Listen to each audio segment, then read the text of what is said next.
ధ్వని. ఇది క్రీస్తు యేసు ప్రేమ ధ్వని, ఇది జగతిలో మ్రోగే సిలువ ధ్వని. పిలుచుచున్నది ప్రతి వారిని, వినుమా విశ్వసించుమా.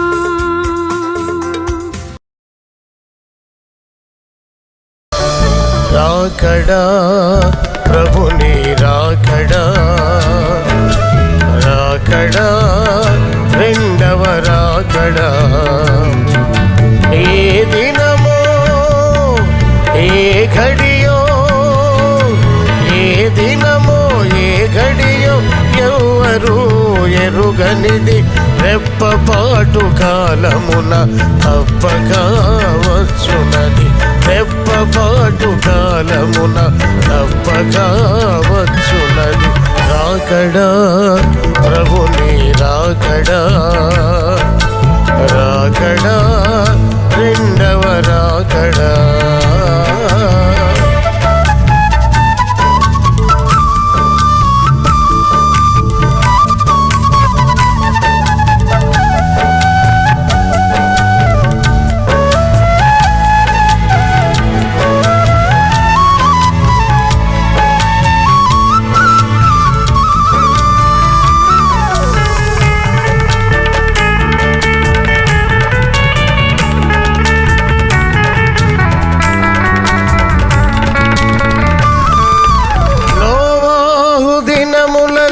జరిగినట్లుగా లోతు కాలమున సాగినట్లుగా,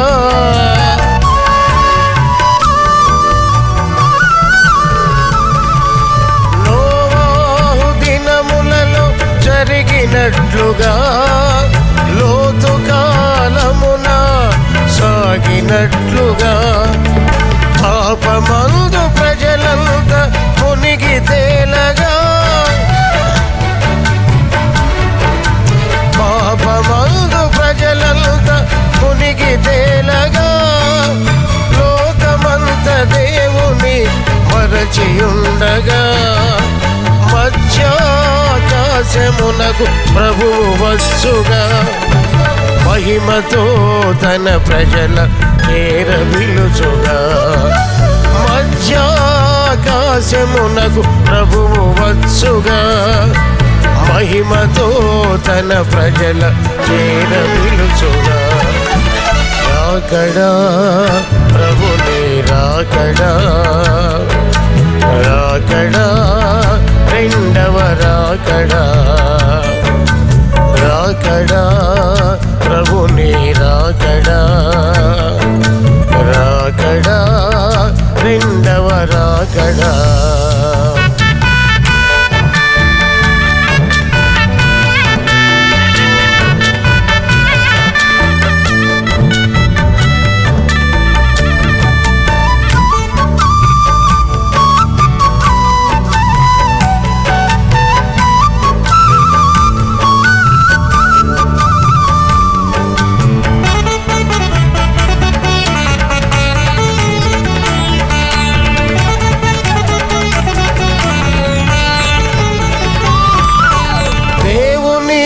మరచిన ప్రజలందరినీ, సువార్తకు లోబడని జనులందరినీ,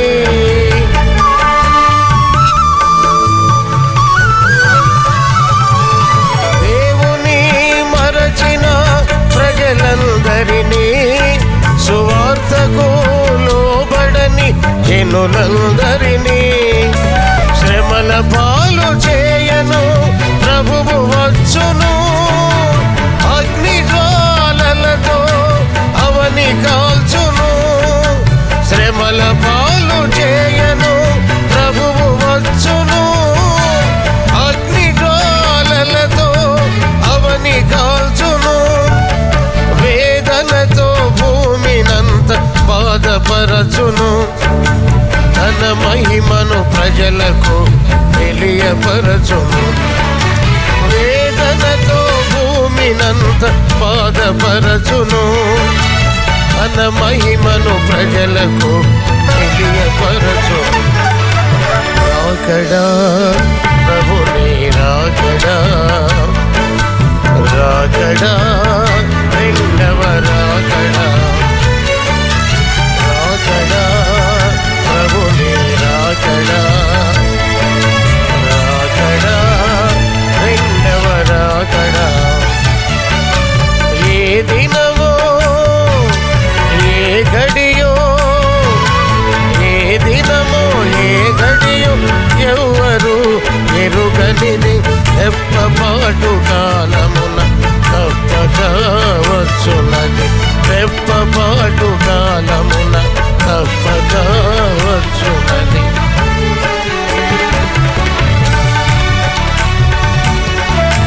రాకడా ప్రభుని రాకడా రాకడా రెండవ రాకడా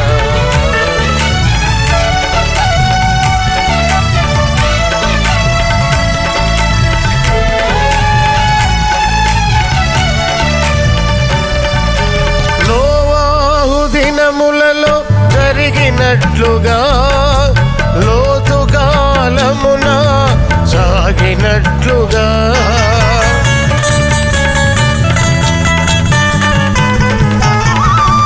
నోవాహు దినములలో జరిగినట్లుగా లోతు కాలమున సాగినట్లుగా పాపమందు ప్రజలంతా మునిగి తేలగా లోకమంత దేవుని మరచియుండగా పాపమందు ప్రజలంతా మునిగి తేలగా లోకమంత దేవుని మరచియుండగా మధ్యాకాశమునకు ప్రభువు వచ్చుగా మహిమతో తన ప్రజల చేర పిలుచుగా మధ్యాకాశమునకు ప్రభువు వచ్చుగా మహిమతో తన ప్రజల చేర పిలుచుగా రాకడా ప్రభుని రాకడా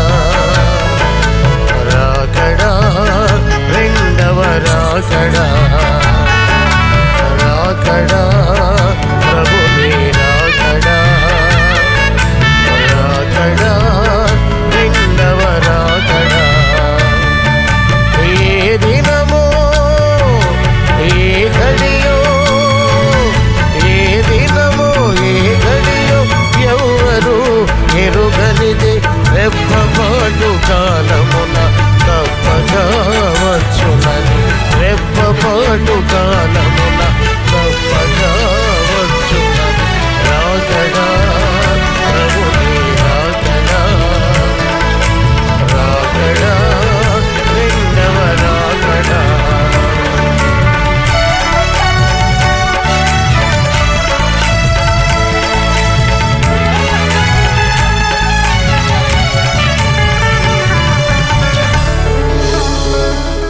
హల్లెలూయా. ప్రభు చిత్తమైతే ఈ జూలై 15వ తారీఖు ఆల్ ఇండియా క్రిస్టియన్ లీడర్స్ సమ్మిట్ని విజయవాడలో ఏర్పాటు చేస్తున్నాం.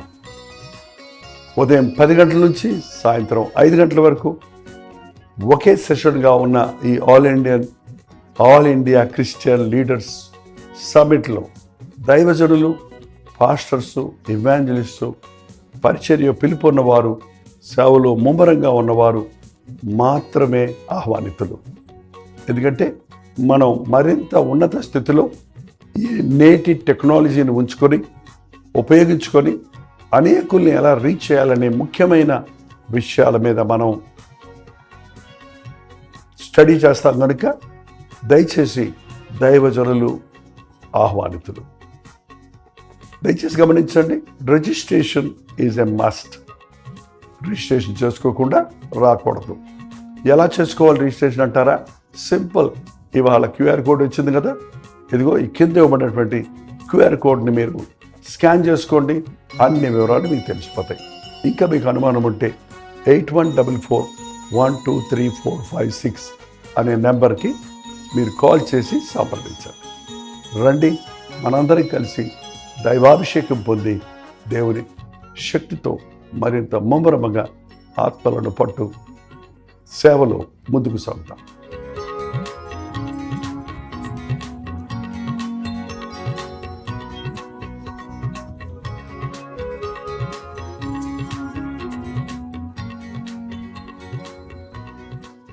ఇవాళ మీలో చాలామంది ప్రభువుని ఎరిగి రక్షించబడ్డవారు, అవునా కదా?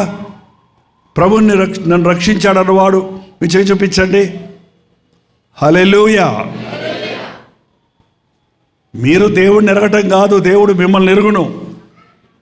మనం దేవుడిని ఎరగటం గొప్ప కాదు, దేవుడు మనల్ని ఎరగటం గొప్ప. దేవుడు అలా కాదు, తన గొర్రెలను అన్నిటినీ ఎరుగుడు, ప్రతి ఒక్కరిని ఎరుగుడు. నీ తల్లి గర్భములో పిండముగా ఉన్నప్పుడే నిన్ను ఎరుగును.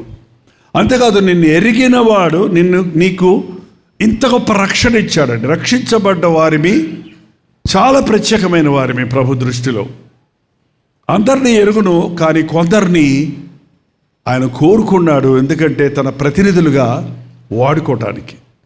ఆయన ఈ లోకంలో ఉన్నప్పుడు గ్రామము తిరిగి నశించిన దానిని వెతికి రక్షించడానికి వచ్చానని చెప్పిన ప్రభు ఎక్కడ బాధల్లో ఉన్నారో, ఎక్కడ నిందల్లో ఉన్నారో, ఎక్కడ అవమానాల్లో ఉన్నారో, ఎక్కడ జీవితాన్ని నాశనం చేసుకుంటున్నారో, ఎక్కడ శరీర రోగాలతో దెయ్యాల తేట పీడించబడుతున్నారో వారిని విడిపించాడు, స్వస్థపరిచాడు, రక్షించాడు. మరి ఇవాళ యేసు ప్రభు శరీరధారిగా లోకంలో లేడు. ఇప్పుడు కూడా బాధల్లో ఉన్నవారు, శ్రమల్లో ఉన్నవారు, రోగాలతో ఉన్నవారు, దెయ్యాలు పెట్టిన వారు ఉన్నారా లేరా? మాట్లాడతలేదేంటి? మీలో లేరేమో లేండి, కానీ లోకంలో.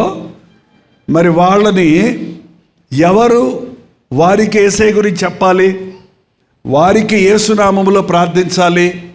దానికి నువ్వు నేను కావాలి. ఎవరు కావాలి? ఎవరు పడితే వాడు చేసేది కాదు దేవుని సేవ. ఎవరు పడితే వాడు చేసేది కాదండి. థియాలజీ చదివేస్తే 3 నెలలు థియాలజీ చదివాను, 3 సంవత్సరాలు బీటెక్ బీటీహెచ్ చేశాను, ఎంటీహెచ్ చేశాను, మాస్టర్ ఆఫ్ థియాలజీ చేశాను. అంతవల్ల ఆ థియరీ అక్కర్లేదండి. ప్రభువు చేసింది ప్రాక్టికల్ సేవ. ఒక పాపములో ఉన్నవాడికి పాఠాలు అక్కర్లేదు, పైకొచ్చే మార్గం కావాలి. అది యేసు ప్రభు చేశాడు. ఇవాళ నిన్ను నన్ను చేయమంటున్నాడు. నిన్ను కోరుకున్నాడు. ఎందుకంటే వారిలో ఒంటరైన వాడిని ఏం చేస్తాడు ఆయన? 1000 మందిని చేస్తానన్నాడు. ఒక జైపాలనే కాదు, ఏదో కొంతమంది పాస్టర్లు మాత్రమే కాదు, ప్రతి ఒక్కరిని కూడా. నిన్ను దేవుడు రక్షించాడంటే ఆయన ప్రణాళికలో నీవు అనేకులకు దీవెనకరంగా ఉండాలని. నమ్ముతున్న వాళ్ళు హల్లెలూయా చెప్పండి. ఉన్నారా? మరి ఉంటారా? అది ఉండటం ఎలా నేర్చుకోవడానికే మనం ఇలా గెట్ టుగెదర్లు జాయిన్ అవుతున్నాం. ఈ గెట్ టుగెదర్ల ద్వారా మిమ్మల్ని రోజు వాక్యం వింటున్న మిమ్మల్ని నేరుగా చూడాలని పౌలు అనేవాడు. ఆ రోజు పౌలుకి ఇలాంటి మీడియాలు లేవు.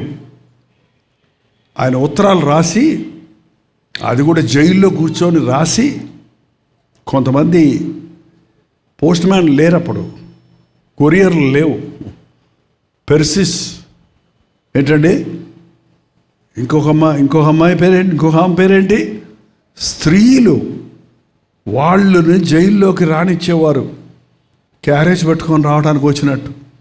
వాళ్ళకి ఆ ఉత్తరాలు దొంగచాటుగా ఇచ్చి వాటిని తీసుకెళ్ళి నా ప్రజల సంఘానికి అప్పగించమంటే, అది సంఘానికి తీసుకెళ్తే అక్కడ తిమోతి, తీతు, అపప్రోదేతు అని అనేక మంది పౌలు పరిచర్యలో రక్షించబడిన యవనస్తులు వారు ఆ పత్రికలు వారికి చదివి వినిపించేవారు.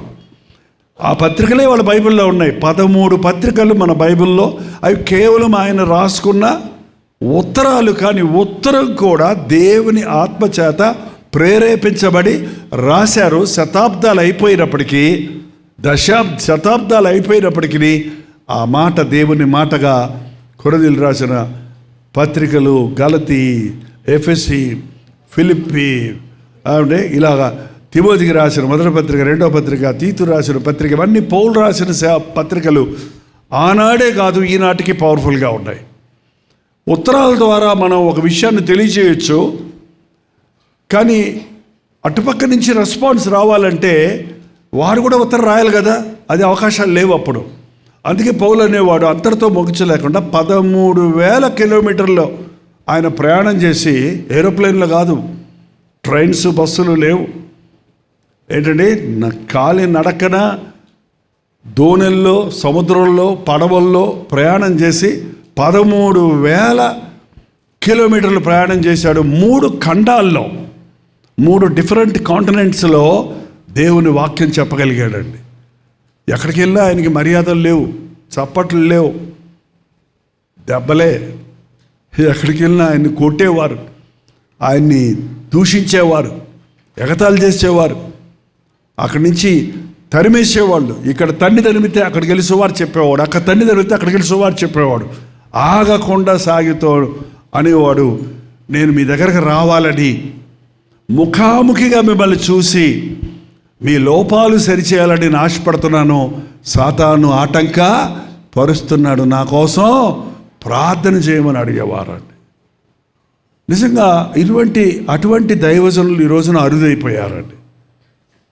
పౌలు యొక్క ఆత్మల భారం ఎలా ఉండిందంటే, ఒకప్పుడు ప్రభువును దూషించాడు, క్రైస్తవుల్ని హింసించాడు, సంఘాలను చెదరగొట్టేశాడు, క్రైస్తవుల్ని హత్య చేయడానికి కూడా ఆ లైసెన్స్ తీసుకోవడానికి వెళ్తున్నాడు. ఆ దమస్కు రోడ్లో ప్రభు దర్శించి అతన్ని మార్చినప్పుడు, సౌలా సౌలా నీవు నన్ను హింసిస్తున్నావు అన్నప్పుడు, నేను ఎప్పుడు హింసించాను అనలేదు. అతని మనోనేత్రాలు తెరవబడ్డాయి. ప్రభా నేనేం చేయాలి అని అడిగితే, నేను నిన్ను ఎన్నుకున్నాను, రాజుల ముందు అన్యుల ముందు నా ప్రతినిధిగా నిన్ను నిలబడటానికి, నా శ్రమలు భరించే పాత్రగా ఉండడానికి కోరుకున్నాను అన్నప్పుడు దానికి లోబడ్డాడు. సంఖ్యలేయబడి రాజుల ముందు నిలబడినప్పటికీ సాక్ష్యం చెప్పగలిగాడు. దేవుని ప్రణాళికలో ఆత్మలను రక్షించాలనే ఆశ కలిగి ఉన్నాడు. ఆయన ఆశ మీరు బైబిల్లో చదివితే, ఆయన రాసిన పత్రికల్లో మీకు బోధకులు అనేక మంది ఉండొచ్చు, కానీ తండ్రులు అనేక మంది ఉండరు. బోధించేవాళ్ళు బోల్డ్ మంది ఉంటారు, కానీ నిన్ను కన్నవారు మనకు ఎంతమంది తండ్రులు ఉంటారండి? ఒక్క తండ్రే. ఏంటండి, అందరినీ కావాలంటే అమ్మ అని పిలవచ్చు. ఆప్యాయంగా చూసే వాళ్ళందరినీ అమ్మ అంటాం, అమ్మమ్మను కూడా అమ్మ అంటాం, మేనత్తను కూడా అమ్మ అంటారు కొంతమంది. ఏంటండి, కానీ అందరినీ తండ్రి అని అనలేం. తండ్రి, నిన్ను గన్న తండ్రి ఒకడే ఉంటాడు, ఆయన బీజం. పౌలు అంటున్నాడు, నేను క్రీస్తు యేసు సువార్త ద్వారా నేను మిమ్మల్ని కంటిని. మిమ్మల్ని ఊరకే వాక్యం చెప్పి పంపిస్తాం కాదు, మీరు రక్షణ పొందే వరకు మీకోసం నేను ప్రయాసపడ్డాను. రాత్రింబగళ్ళు మీకు బుద్ధి చెప్పుచు, కన్నీటితో సాక్ష్యం ఇచ్చుచు, బహిరంగంగాను ఇంటింటను నేను పరిచర్య చేశానన్నాడండి. అబ్బా, ఒక్కొక్క మనిషి ఇంటికి వెళ్ళాలంటే అవుదా? నేను అలాగే తిరిగానులేండి చెన్నైలో. అప్పుడు వేరే సేవలు లేవు కాబట్టి, ఒక లిమిటెడ్ మినిస్ట్రీ ఉండేది కాబట్టి, ఒక 100 ఇళ్ళే కాబట్టి ఖచ్చితంగా తిరిగేవాళ్ళం. 200 అయినా కూడా రాత్రంతా తిరిగేవాళ్ళం. ఈ క్యారల్ రౌండ్స్ అని వంక పెట్టుకొని సంవత్సరానికి ఒకసారి తప్పకుండా ప్రతి ఇంటికి వెళ్ళి ప్రార్థన చేసి వచ్చేవాళ్ళం. ఆ విధంగా ఆ ఇంటిలో ఉన్న పరిస్థితి మనం ఇంట్లోకి వెళ్ళి చూస్తే, ఆ ఇంటిలో పరిస్థితి నా మనసులో ఇంకా ఉంటుంది ఎప్పటికీ కూడా. ఏంటంటే, యేసుప్రభు ఇంటికి వెళ్ళాడా వెళ్ళలేదా? ఎవరింటికి వెళ్ళాడు? అన్నం పెడతాడనా? డబ్బులు ఇస్తాడనా? ఏంటండి, పెద్ద మేడ ఉందనా? ఆయన ఇంటికి రమ్మని అడగకుండానే అన్నాడు, నేడు నేను నీ ఇంట ఉండవలసి ఉంది. ఆయన అడుగు పెట్టగానే ఆ ఇంట్లో ఏమైంది? ఒక్క జక్కయ్యకి కాదు రక్షణ. ఎవరికి రావాలి రక్షణ? ఇంటిలో వాళ్ళందరికీ రక్షణ కావాలి. జక్కయ్య ఒక్కడే రక్షించబడితే ఏం ప్రయోజనం? చెట్టు మీద నుంచి చూసుకొని ఆయన వెళ్ళిపోతే ఆయన ఒక్కడు రక్షించబడ్డాడు. భార్య బిడ్డలు రక్షించబడిపోతే, తన ఇంటిలో రక్షణ సాక్ష్యం లేకపోతే. కానీ ప్రభు వెళ్ళగానే అక్కడ పశ్చాత్తాపం కలిగింది. ఎవరెవరి దగ్గర అన్యాయంగా ఏమేమి తీసుకున్నానో దానికి నేను సగం 4 గంటలు తిరిగి ఇచ్చేస్తాను. నా ఆస్తిలో సగం నేను పేదలకు అంతలు లంచగొండి, మోసగాడు, సుంకర అంటే పన్నులు వసూలు చేసేవాడు. ఇష్టం వచ్చినట్టు పన్నులు. ఆ రోమన్ సామ్రాజ్యం ఎలాగ ఉండదంటే, నువ్వు ఎంతన్నా వసూలు చేసుకో పన్ను, మాకు ఎంత కట్టు అనేవాళ్ళు అనమాట. కాబట్టి వాడు ఎంతన్నా రాబట్టుకోవచ్చు అనమాట, వడ్డీ వ్యాపారస్తుల్లాగా. వాళ్ళు కట్టకపోతే వాళ్ళ ఇంట్లో ఉన్న సామాన్లు అవి ఇవి తెచ్చేసుకుంటాడంట అంతా. అలాంటి ఇంటిలోకి ప్రభు అడుగు పెట్టగానే అవినీతి అంతా బయటికి పోయింది. నేడు ఈ ఇంటికి రక్షణ వచ్చింది. మీ ఇంట్లో ఎప్పుడన్నా మీటింగ్ పెట్టించుకుంటారా? సేవకుల్ని పిలిచి పెట్టుకుంటారా? 3-4 చూపిస్తున్నారు. మిగిలిన వాళ్ళకి ఇల్లు లేవా ఏంటండి? పిలిపించుకొని మీ ఇంటి దగ్గర ఒక మీటింగ్ పెట్టుకోండి. కొర్నేలి ప్రభువుని ఎరగలేదు, కానీ మంచి ప్రార్థన చేసేవాడు. ఏ దేవుడు చేసేవాడో తెలియదు. దేవుడు అంటే తెలియదు, కానీ దేవుడు ఉన్నాడని తెలుసు. చాలామంది ఉన్నారు అలాంటి వాళ్ళు. తెలియబడని దేవునికి అని రాయబడింది ఒక చోట ఏథెన్స్లోకి వెళ్ళినప్పుడు పౌలుకి. చాలా దేవుళ్ళు ఉన్నారు అక్కడ. వీళ్ళేదో కొత్త దేవుళ్ళు తెలుసుకోవాలని ఆశ ఎప్పుడు. అక్కడికి వెళ్ళి పౌలు ఏం ప్రారంభించారు తెలుసా? మీ తెలియనబడిన దేవుడు అనే ఆల్టర్ కట్టి పెట్టారే, ఆ దేవుని గురించి చెప్పడానికి వచ్చాను, ఆయనే ప్రభువైన యేసుక్రీస్తు అని చెప్పుకున్నాడు అని. ఇవాళ నిజంగా సత్యాన్వేషణలో ఉన్నవారు మన భారతదేశంలో బోల్డ్ మంది ఉన్నారండి. వారికి సత్యవంతుడైన క్రీస్తుని గురించి సరిగా చెప్తే వద్దనేవాడు ఎవడో లేడు. వద్దనేవాడు. సత్యాన్వేషణలో ఉన్నవాడు ఖచ్చితంగా యేసుప్రభుని కనుక్కుంటాడు. ఎందుకంటే సత్యము యేసుప్రభు మాత్రమే, వేరే ఎవ్వరో. నేనే మార్గమును జీవమును సత్యమునై ఉన్నాను. సత్యం అనేది ఎప్పుడు ఒక్కటే ఉంటుంది. అబద్ధాలు ఎన్ని ఉంటాయి? ఎన్నెన్నో ఉంటాయి. అబద్ధాలు ఎన్నెన్నో ఉంటాయి, కానీ నిజాలు మాత్రం ఒకటే ఉంటుంది. నిజమే ఏంటంటే నగ్న సత్యం. కాబట్టి సత్యాన్వేషణలో ఉన్నవారికి యేసు ప్రభు గురించి చెప్పితే వారు అంగీకరిస్తారు. కొర్నేలి సత్యాన్వేషణలో ఉన్నాడు. ప్రభు దూత అతనికి ప్రత్యక్షమై, ఇదిగో నీవు సీమోన్ అనబడిన పేతురును పిలిపించుకొని నేను రక్షణ సువార్త చెప్పించుకో అని చెప్తే అతడు మనుషుల్ని పంపించాడు. అప్పుడు దాకా పేతురికి ఏంటంటే యేసు ప్రభు యూదులకు మాత్రమే, అన్యులు అందరూ శపితులు, వాళ్ళకి రక్షణ లేదనే మనసుతో ఉన్నాడు అతను. కానీ ఆ సమయంలో దేవుడు ఒక దర్శనం చూపించాడు. పైనుంచి ఏమొచ్చింది తెలుసా? మీకు గుర్తుందా? చదివారా? బైబిల్ చదువుతారా? ఏమొచ్చినాయి? టిఫిన్ వచ్చింది పైనుంచి. ఏ టిఫిను? పురుగులు, చతుష్పాద జంతువులు, అసహ్యంగా నిషేధించబడినవి, పాత నిబంధనలు నిషేధించబడినవన్నీ వస్తే ఈ దుప్పట్లో దిగినంత ఏంటంటే ఈ తిను అన్నాడంట. చిచ్చి ప్రభా ఇది ఇదంటే కాదు, నేను పరిశుద్ధపరిచాను అని దర్శనం చూపించేటప్పటికి అంతలోకి వాళ్ళు వచ్చారు. ఇదిగో కొర్నేలి ఒక అన్యుడు నిన్ను సువార్త చెప్పడానికి పిలుస్తున్నాడంటే స్పష్టంగా దేవుడు తనకు బయలుపరిచినట్లుగా తను వెళ్ళాడు. వెళ్ళేటప్పటికీ కొర్నేలి వారి ఇంటి వారందరినీ సమకూర్చుకొని, స్నేహితుల్ని బంధువుల్ని సమకూర్చుకొని ఒక గెట్ టుగెదర్ ఏర్పాటు చేశాడు. ఎక్కడ ఇలా హాల్ బుక్ చేసి మీకు అందరికీ మళ్ళీ పోస్ట్ పెట్టి, ఆఖర్లో ఈసారి మీ ఇంట్లో గెట్ టుగెదర్ పెట్టడం నేను వస్తా, కానీ మీరు అందరినీ పిలిచి రావాలి, అది మీ బాధ్యత. ఏంటంటే మినిమం నెంబర్ లేదు, మ్యాక్సిమం నెంబర్ లేదు. నా చాలామంది మీటింగ్లు పిలిచేవాళ్ళు, చాలా సంవత్సరాలు ఎవరు పిలిచినా వెళ్ళేవాడిని. 2009 సంవత్సరం నుంచి బయట అందరి సభలకు వెళ్ళడం మానేశాను. ఎందుకంటే ఆ సభల్లో 4-5 పాస్టర్లు ఉంటారు. వాళ్ళు ఏంటో మధ్యలో థ్యాంక్స్లు, సన్మానాలు, పొగుడుకోటాలు. నన్ను ఎవడన్నా పొగిడాడంటే నేనేం చేయాలి చెప్పండి? నన్ను మీరు పొగిడారు అనుకోండి, నేనేం చేయాలి? మొహమాటానికైనా పొగడాలి కదా. నన్ను పొగుడుకోవడానికి మనం వచ్చేది అక్కడికి. ఎవరిని పొగడాలి మనం? మరి అది మీటింగ్లో వాక్యం ఎంత ఉంటుంది, పాటలు ఎక్కువ ఉంటాయి, ఏది ఇది ఉంటుంది, ఏంటంటో ఉంటుంది. దేవా సరైన మీటింగ్ జరిపించడం లేదు ఎవరు అన్నప్పుడు ప్రభు నువ్వే పెట్టమన్నాడు. అప్పుడు 2009 సంవత్సరం నుండి కల్వరి ఉజ్జీవ సభలని అప్పటికి టీవీ ప్రోగ్రాంలో ఒక 5 సంవత్సరాల నుంచి వాక్యం వింట మొదలుపెట్టారు. వాళ్ళందరినీ ఒక చోట సమకూర్చడానికి కొన్ని 100 ప్లేసెస్లో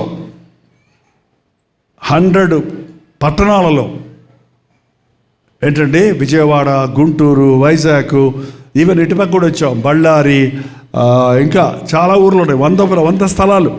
ఒక మీటింగ్ పెట్టినప్పుడు చుట్టుపక్కల అన్ని ఊర్ల నుంచి వచ్చేసేవాళ్ళు. వాళ్ళందరూ కలిసి దేవుణ్ణి స్తుతిస్తూ 6 గంటలకు మీటింగ్ అంటే పాస్టర్ గారు ప్రసంగం చేయడానికి వస్తాడనుకుంటే మొదటి నుండి చివరి వరకు, మొదటి పాట నుంచి చివరి పాట వరకు దేవుని సన్నిధి ఉండాలి. 6 అంటే 5ంటికి వచ్చి కూర్చునేవాళ్ళండి ఆ రోజుల్లో, ఇప్పుడులా కాదు.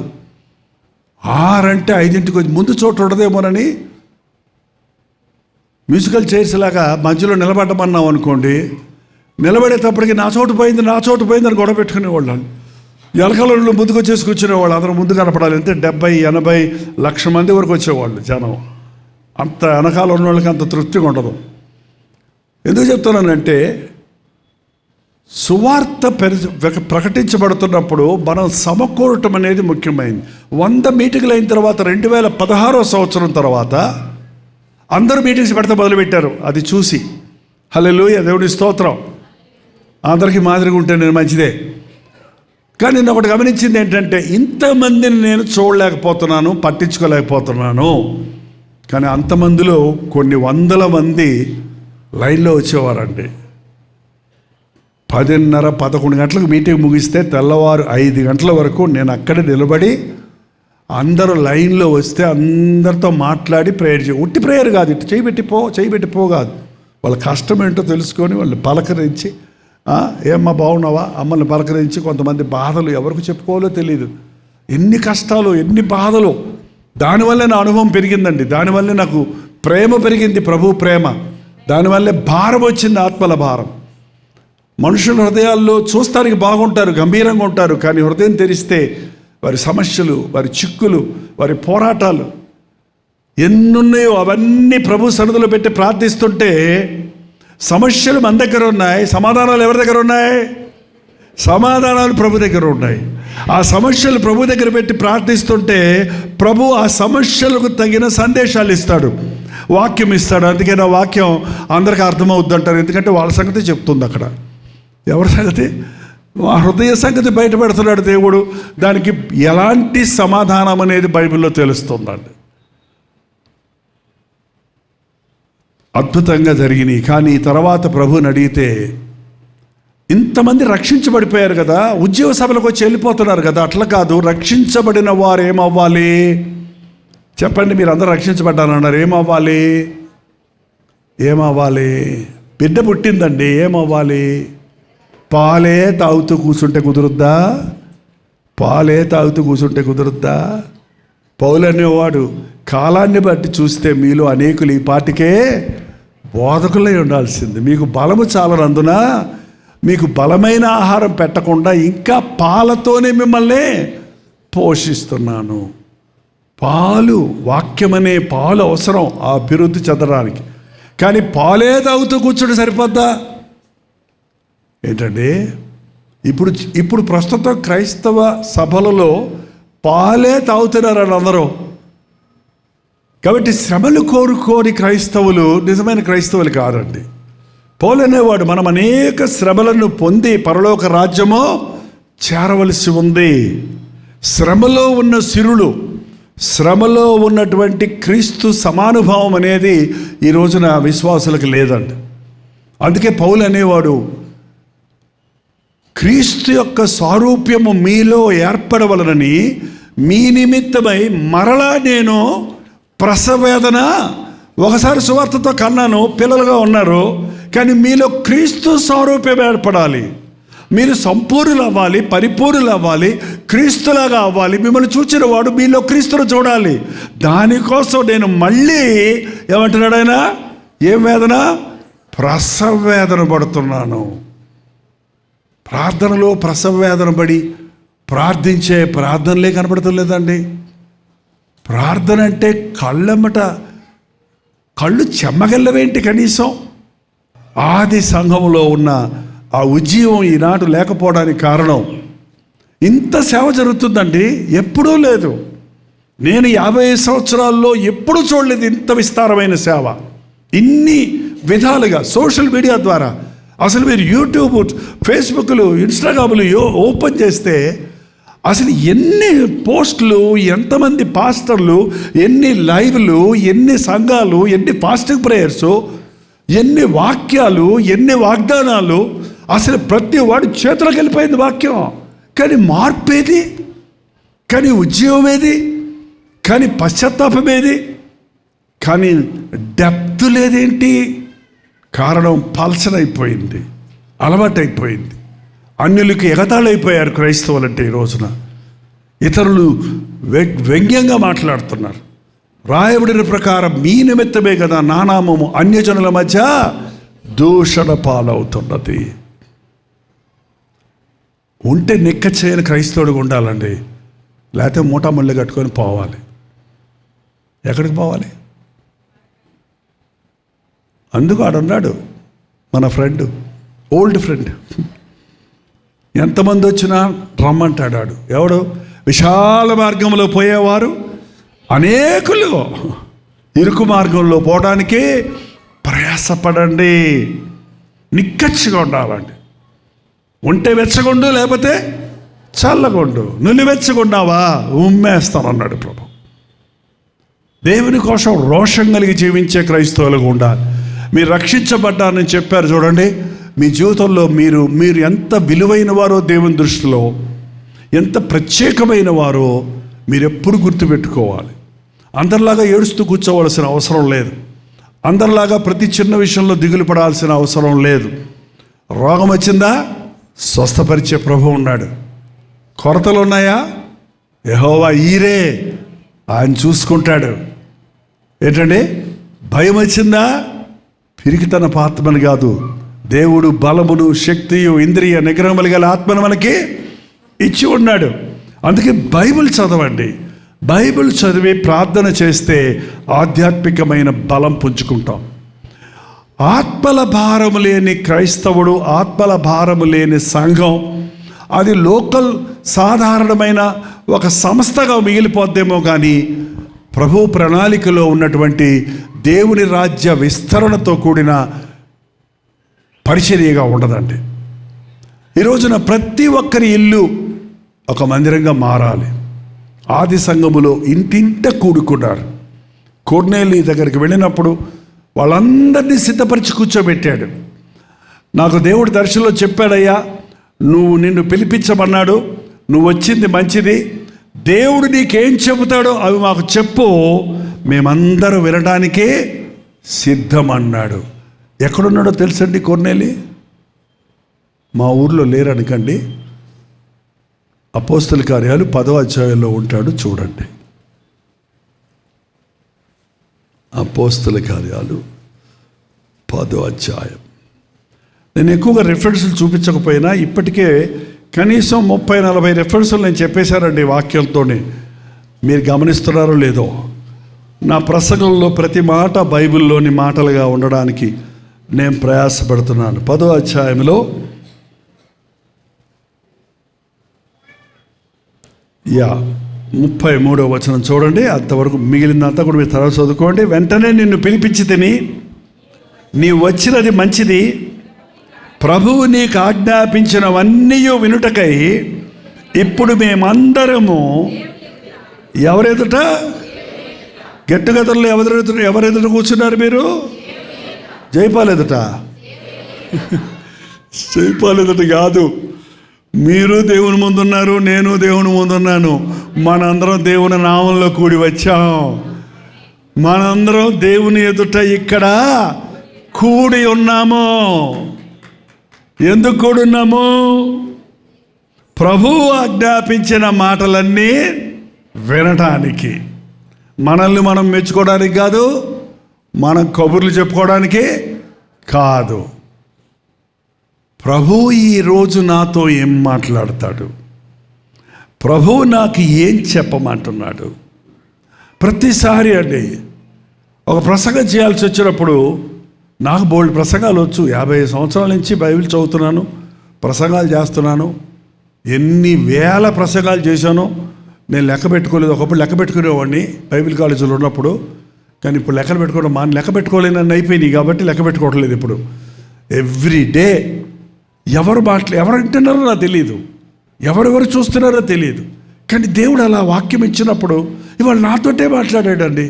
రాత్రి మేము ఏమనుకొని పడుకున్నామో దానికి సమాధానం మాకు తెల్లవారితప్పుడు దొరికింది అని. ఎక్కడ ఏదో ఆఫ్రికాలో ఉన్నవాళ్ళు, యుఎస్ఏలో ఉన్నవాళ్ళు, యూకేలో ఉన్నవాళ్ళు, వేరే వేరే స్థలాల్లో వాళ్ళు ఎంతవరకు నేను చూడలేదు వాళ్ళని ఎప్పుడు కూడా. అంటే దేవుడు ఆజ్ఞాపించిన మాటలు ఒక దైవజనుడు అందిస్తే ఆ మాటలు వారి హృదయాలను తాకుతాయి. మన హృదయాలకు అవసరమైన మాటలు మనకు కావాలి, కానీ ఊర్లో కబుర్లన్నీ మనకి ఎందుకండి? ఏ మనుష్యుడు మనకి ఏ మేలు చేయలేడు. మంచివాడు ఒక్కడే మంచివాడు, మన ప్రభువైన యేసుక్రీస్తు.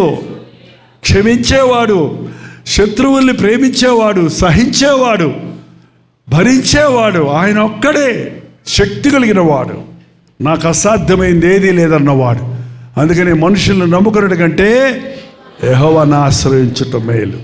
రాజులు నమ్ముకున్నటి కంటే యెహోవాను ఆశ్రయించుట మేలు. మనకు వాళ్ళేం చేయలేరు, మనమే వాళ్ళ కోసం చేయాలి. మనమేం చేయాలి వాళ్ళ కోసం? మీరు సమాధానంగా సౌఖ్యంగా ఉండాలంటే ప్రజలందరి కొరకు మీరు ప్రార్థన చేయాలి. ఎవరి కోసం చేయాలి ప్రార్థన? మన చర్చ్ వాళ్ళ కోసమే చేయాలా? మన క్రైస్తవుల కోసమే చేయాలా? ప్రజలందరి కోసము ప్రార్థన చేయాలి. అధికారుల కొరకు ప్రార్థన చేయాలి, నాయకుల కొరకు ప్రార్థన చేయాలి. మన పట్టణాలలో మనం విజ్ఞాపన చేస్తే మన పట్టణానికి దీవెన. మన కుటుంబంలో మనం విజ్ఞాపన చేస్తే మన కుటుంబానికి ఆశీర్వాదం. మన సంఘములో విజ్ఞాపన చేసే వాళ్ళు ఉంటే సంఘానికే ఉజ్జీవం. డిఎల్ మూడీ గారు అని ఒక దైవజనుడు ఉండేవాడు. చాలా పవర్ఫుల్గా ఆయన వాక్యం ద్వారా అనేకులు మారేవారు. కొన్నిసార్లు ఆయనకి చాలా బలహీనంగా ఉన్నాను, ఇవాళ సరిగా వాక్యం చెప్పలేను అనుకున్నప్పుడు కూడా చాలా ఉద్రేకంగా దేవుని వాక్యమును ఉన్నట్టుగా బోధించేవాడట. ఒకరోజు అలా చూస్తే ఇద్దరు ముసలమ్మల మూల కూర్చొని అంటున్నారంట. ఈయన 2-3 సార్లు చూసి కోపం వచ్చిందంట. మీటింగ్ అయిన తర్వాత పిలిచాడంట. నేను అంత భారంతో సీరియస్గా నేను ప్రసంగం చేస్తుంటే మీరేంది సడుక్కుంటూ కూర్చున్నారు? లేదయ్యా, మేము సడగలేదయ్యా. దైవజనుడిని నీ ఆత్మతో నింపి, నీ అభిషేకంతో నింపి, ఆయన నోటి మాటలు మనుషుల హృదయాల్లో క్రియ చేసేటట్టు చేయమని నీ కోసం మేము. సారీ అమ్మా, ఏం చెప్పాడు ఇప్పుడు సార్? అందుక నేను ఇంత బలహీనంగా ఉన్నాను. ఎక్కేటప్పుడు బలిపేయటం, ఎక్కిన తర్వాత నాకు శక్తి వచ్చింది. ఎక్కడి నుంచి వచ్చింది అనుకున్నాను? మీ ప్రార్థన. చూసండి, మేము కూడా ఉద్యోగ సభలు పెట్టేటప్పుడు అదే చేసేవాడిని. ఎన్ని ఊర్లో వచ్చేవాళ్ళు. పబ్లిక్ మీటింగ్స్ అంటే అంత సులభం కాదండి. 70,000 80,000 వచ్చారంటే తొక్కుంటారు, తిట్టుకుంటారు, పోలీసు వాళ్ళు వస్తారు, రకరకాల ప్రాబ్లమ్స్ వస్తాయి. చీకటి శక్తులు, దెయ్యాలు బట్టి వాళ్ళు లేచిపోయి మధ్యలో పరిగెడతారు, చాలా ఆటంకాలు వస్తాయి అన్నమాట. కాబట్టి ఏం చేస్తామంటే, ఇక్కడ మీటింగ్ జరుగుతున్నంత సేపు బ్రదర్స్ని ఒక టీంని ఒక 20 మంది 30 మంది పుల్పిట్ వెనకాల ఏం చేయాలి తెలుసా? వాళ్ళు మీటింగులు చుట్టూ నీ అగ్ని దయచేయి ప్రభా, పరిశుద్ధాత్మ కార్యం జరిగించిన ఆయన అని విజ్ఞాపన చేసేవారండి. యోబు అరుణోదయాన లేచి ఏం చేసేవాడండి? బిడ్డల కొరకు ప్రార్థన చేసేవాడు. వీళ్ళు విందులకి వెళ్ళొచ్చారు, వాళ్ళ హృదయంలో ఏమైనా పాపమో, తిట్టుకున్నారేమో, సణుక్కున్నారేమో, గొడుక్కున్నారేమో అని వారిని పరిశుద్ధపరిచారు. ఒక తండ్రి వేకువని లేచి ప్రార్థన చేస్తే ఆ బిడ్డలకు క్షేమం అండి. మనం ప్రార్థన జీవితం ఈ రోజున చాలామందికి లేదు. ఒకటి, వాక్యం ముక్కుసూటిగా చెప్పే సావుకులు కనపడటం లేదు. వాక్యం వినే వాళ్ళను పట్టించుకొని ఒక్కొక్కరిని పరామర్శించే మంచి కాపరి తన గొర్రెలను ఎరగాలి. ఓ పాస్టర్ గారితో మా చెన్నైలో అయినా ఆ ఊరు వెళ్ళారు ట్రాన్స్ఫర్ అయ్యి. అక్కడ పలానా పాస్టర్ గారు ఉన్నారు, ఆ సంఘానికి వెళ్ళమని చెప్పాను. నువ్వు పండి అటు ఇటు తిరిగి పాడైపోకయ్యా, నువ్వు ఆ చర్చికి వెళ్ళు రెగ్యులర్గా, మంచి దైవజనుడు అని చెప్పి పంపించాను.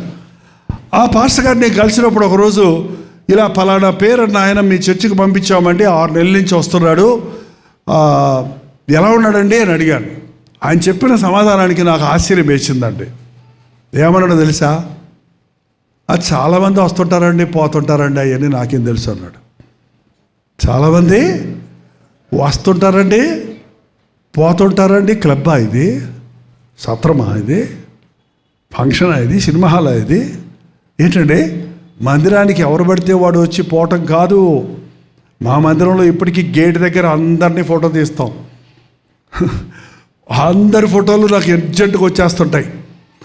ఫోటోలో ఉన్న ఇప్పుడు అడ్వాంటేజ్ ఏంటంటే, ఫోటో తీసినప్పుడు ఆ ఫోటో ఎన్ని గంటలకు తీసాడో దాని టైమింగు అక్కడే వచ్చేస్తుంది. ఆ బ్రదర్ని పిలిపిస్తా, ఏంటన్నా 3 వారాల నుంచి మీరు ఇంత లేటుగా వస్తారో అని అడుగుతా. లేదన్నా నేను ముందే వచ్చానన్నా. లేదు, పోయిన వారం 9:45కి వచ్చావు, ఈ వారం 10ంటికి వచ్చావు, ఇంకో వారం రానేలేదు. ఏంటండి ఏమైంది నీ సంగతి? ఎందుకు వెనకబడుతున్నావు? అప్పుడు చెబుతాడు అసలు సంగతి. ఇంట్లో గొడవ అయిందన్నా, లేకపోతే ఇంకేదో అయిందన్నా. ఆత్మలో జారిపోతున్నోడిని పట్టుకొని ఏం చేయాలి? మనం సరిచేయాలి. పట్టించుకునేవాడు లేకపోతే, ఒక మంచి కాపరి కూడా అమ్మ నాన్నలాగా ఉండాలి. పౌలు అనేవాడు, ఒకసారి చూడండి, తెస్సలోనికీయులకు రాసిన పత్రిక, తెస్సలోనికీయులకు రాసిన మొదటి పత్రిక 2వ అధ్యాయము 7వ వచనం చదువుతున్నాను చూడండి. తెస్సలోనికీయులకు రాసిన మొదటి పత్రిక కనబడిందండి? బైబిల్ తిప్పండి, కొంచెం తిప్పుతుంటే బాగుంటుంది. అయితే స్తన్యమిచ్చు తల్లి తన సొంత బిడ్డలను గారవించినట్లుగా మేము మీ మధ్యను సాధువులమై ఉంటుమి. పౌలు అంటున్నాడు, ఎలా పెంచాడంట ఆత్మల్ని? స్తన్యమిచ్చు తల్లి తన బిడ్డలను గారవించినట్లుగా, తల్లి ఒక సొంత బిడ్డను గారవించినట్లుగా మేము మీ మధ్య, ఒక సేవకుడు ఎలా చూసుకోవాలంట ఆత్మల్ని? తల్లిలాగా చూసుకోవాలి. పాలు పట్టించే బిడ్డకి ఆ బిడ్డలు కొన్నిసార్లు కొరికేస్తారండి. కొరికేస్తే బలి నొప్పి పడుతుంది తల్లికి. వేసి బండకేసి కొట్టుద్దా? ఓర్చుకుంటుంది. సరేలే నాన్న, బ్యాడ్ ఏడిసారు అడుగు, ఓన్లే నాన్న అంటే. ఒక దైవ సేవకుడు, పౌలు అంటున్నాడు, ఆయన సేవకుడు, ఆయన సంఘాన్ని ఎలా గారవించాడంటే, అసలే బాధల్లో ఉన్నోళ్ళు చస్తావంటే ఇంకేమైపోతాడాడు? అసలే నేను పనికిరాను అనుకునే స్థితిలో నువ్వు పనికిరావరా అంటే ఏమవుతాడు చెప్పండి? ప్రపంచంలో పెద్ద రోగం కరోనా కాదు, అది వచ్చిపోయింది. ఈ డిప్రెషన్ అనేది రోజు రోజుకి పెరిగిపోతుందంట. ఒక 4 మనుషులు కూర్చొని మాట్లాడుకుంటుంటే నువ్వు బాగున్నావంటే 3కి డిప్రెషన్లో ఉన్నారని అర్థం అంట. అంటే 3% డిప్రెషన్లోనే ఉన్నారండి. ప్రతి దానికి కృంగిపోతారు. వెరీ సెన్సిటివ్, నెగిటివ్ తీసుకోలేరు. ఎప్పుడు నెగిటివ్ ఆలోచిస్తుంటారు, ఎప్పుడు చెడుగా ఆలోచిస్తుంటారు, ఎప్పుడు ఆ లోన్లీనెస్ ఫీల్ అవుతుంటారు. అందరిలోనే ఉంటారు కానీ ఒంటరితనం అనుభవిస్తుంటారు. అన్నీ బాగున్నాయి, పక్కపక్క నవ్వుతుంటారు కానీ లోపల మాత్రం దిగులుంటుంది. దేవుడు లేనివాడు ఒంటరోడేనండి. ప్రభువులు నమ్మనివాడు ఒంటరోడే. ఎంతమంది మధ్య ఉన్నా ఇన్నున్నా ఒంటరోడే. కాబట్టి ఇప్పుడు అలాంటి ప్రసంగం చేస్తే, నేను చస్తే బాగున్నాడు, చస్తావరా అంటే వాడు ఏం చేస్తాడు చెప్పండి? పోయి చచ్చిపోతాడు. ఎవరికి అలా వాక్యం? యేసుప్రభు చూడండి, పాపాత్మురాల్ని పట్టుకొచ్చి ప్రభు పాదాల దగ్గర పడేశారు. వ్యభిచారం చేస్తుంటే పట్టబడింది, రాళ్లతో కొట్టి చంపమన్నాడు. నువ్వు చెప్పి ఏం చేయమంటావో అని అడిగితే ప్రభు చంపమన్నాడా వద్దన్నాడా? మీలో పాపం లేని వాడు మొదట ఆమె మీద రాయేంటంటే, పెద్దవారు మొదలుకొని చిన్నవారు వరకు మనస్సాక్షి చేత గద్దించబడి ఒకరి తర్వాత ఒకరు అందరూ వెళ్ళిపోయారు. యేసు ఒక్కడే మిగిలాడు, పాపము లేనివాడు, పాపులలో చేరనివాడు, పైనుండి వచ్చినవాడు ప్రభు అయిన యేసుక్రీస్తు ఒక్కడే. కానీ ఇంకెవరున్నారు అక్కడ? భయంకరమైన పాపాత్మురాలు అక్కడ ఉంది.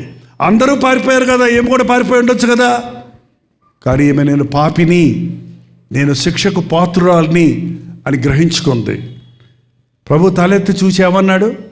ఇంకా నిలబడున్నావే సిగ్గు లేకుండా, పా అన్నాడా? ఏంటండి? అమ్మా అమ్మా, ఆమె కుమిలి కుమిలి కుమిలి ఏడుస్తుంది. బహిరంగమైన అవమానం. ఏంటంటే ఒక తప్పు చేసిన వాళ్ళని మనం ఊరికే అర్థం చేసుకోకుండా మాట్లాడతాం, కానీ వాళ్ళు తప్పు చేయడానికి కారణాలు చాలా ఉంటాయండి. ఆ కారణాలు తెలుసుకోవాలి. కారణం తెలుసుకుంటే మనకు వాళ్ళ మీద జాలి కలుగుద్ది, వాళ్ళని బయటికి తీసుకురావాలనే ఆశ కలుగుద్ది. పాపం చేసేవాడు ఎవడు కూడా, నాకు తెలిసినంత మటుకు పాపము చెయ్యాలి అని చేసేవాడు ఎవడు లేడండి. తెలియక చేశాననేవాడు ఉన్నాడు, సరదాగా చేశాననేవాడు ఉన్నాడు, బయటికి రాక పడిపోతున్నాడు అనేవాళ్ళు ఉంటారండి. చాలామంది తాగుబోతులతో నేను పర్సనల్ వర్క్ చేస్తుంటా, మాట్లాడుతుంటా, వాళ్ళ భుజాల మీద చెయ్యేసి గొప్పు కొడుతున్నా కూడా తట్టుకోలేకపోయినా సరే, ఎందుకయ్యా తాగుతావు, ఎందుకయ్యా ఒళ్ళు పాటు చేసుకుంటావు, భార్య బిడ్డలు ఏడుస్తున్నారయ్యా, ఏం చేయమంటావు అని మానేద్దామంటే నా వల్ల కావటం లేదు. ఏడుతాడు చిన్నపిల్లడు ఏడ్చినట్టు. మానేయాలంటే నా వల్ల కావటం లేదు. నీ వల్ల కాదయ్యా, దేవుని వల్ల అవుతుంది. నువ్వు ఉపాసపదకు రా, తాగకుండా రా. నువ్వు ఉపాసపదన బట్టి తాగొచ్చేస్తారండి వీళ్ళు. తాగొచ్చి అందరికంటే గట్టిగా చేస్తారు, అందరికంటే బాగా చేస్తారు ప్రార్థన వీళ్ళు. ఎవరు ఎంత బాగా చేస్తారు? తాగబోతురయ్యా, పచ్చి తాగబోతురయ్యా, ఏసయ్యా నీకు వదనాలయ్యా, నువ్వు డబ్బులు ఇవ్వద్దు నేను తాగదయ్యా, నువ్వు గొప్ప దేవుడు అయ్యా, నువ్వే కదా డబ్బులు ఇచ్చావు అంటాడు మళ్ళీ పైగా. చాలా జ్ఞానము కలిగిన వారు ఆత్మలు సంపాదిస్తారండి. ఒక మనిషిని మంచి మార్గంలోనికి తీసుకురావాలంటే జ్ఞానం కలిగి ఉండాలి, ప్రేమ కలిగి ఉండాలి. యేసయ్య అలా ప్రేమ చూపించాడమ్మా. ఎవరునూ నీకు శిక్ష విధించలేదా, నేనును నీకు శిక్ష విధించను. ఇక నువ్వు వెళ్ళి, ముఖ్యమైన పాయింట్ ఏంటంటే ఈ రోజు నుండి నీవేక పాపం చేయకు. ఏంటండి, ఆమెను గౌరవించాడు, ఆదరించాడు. నాకు ఇక నిరీక్షణ లేదనుకుందామే, పాపం చేయకుండా నేను బ్రతకలేనేమో, నన్ను బ్రతకనివ్వరేమో అనుకుంది. కానీ ప్రభు నాకు అభయం ఇచ్చాడన్న ధైర్యం దొరికింది. పౌలు అంటున్నాడు, స్తన్యమిచ్చు తల్లి తన చిన్న బిడ్డలను, సొంత బిడ్డలను గౌరవించినట్లు మేము మీ మధ్య సాధువులమై ఉంటిమి. అంతేకాదు 11వ వచనం చదవండి. తన రాజ్యమునకును మహిమకును మిమ్మును పిలుచుతున్న దేవునికి తగినట్లుగా మీరు నడుచుకున్న వల్లని మేము మీలో ప్రతి వాణిని హెచ్చరించుచు, ధైర్యపరచుచు, సాక్ష్యమిచ్చుచు, తండ్రి తన బిడ్డల ఎడలు నడుచుకున్న రీతిగా మీలో ప్రతి వారి ఎడల మేము నడుచుకుంటామని మీకే తెలియను. ఒట్టి తల్లే కాదంట, ఆయన తల్లిలాగా గౌరవించాడట, తండ్రిలాగా హెచ్చరించాడు. ఎలాగా? తండ్రిలాగా మిమ్మల్ని ధైర్యపరచుచు, హెచ్చరించుచు, సాక్ష్యం ఇచ్చుచు. అంటే ఒక దైవ సేవకుడు, ఒక విశ్వాసి ధైర్యపరిచేవాడిగా ఉండాలి, కృంగదీసేవాడిగా ఉండకూడదు, హెచ్చరించేవాడిగా ఉండాలి.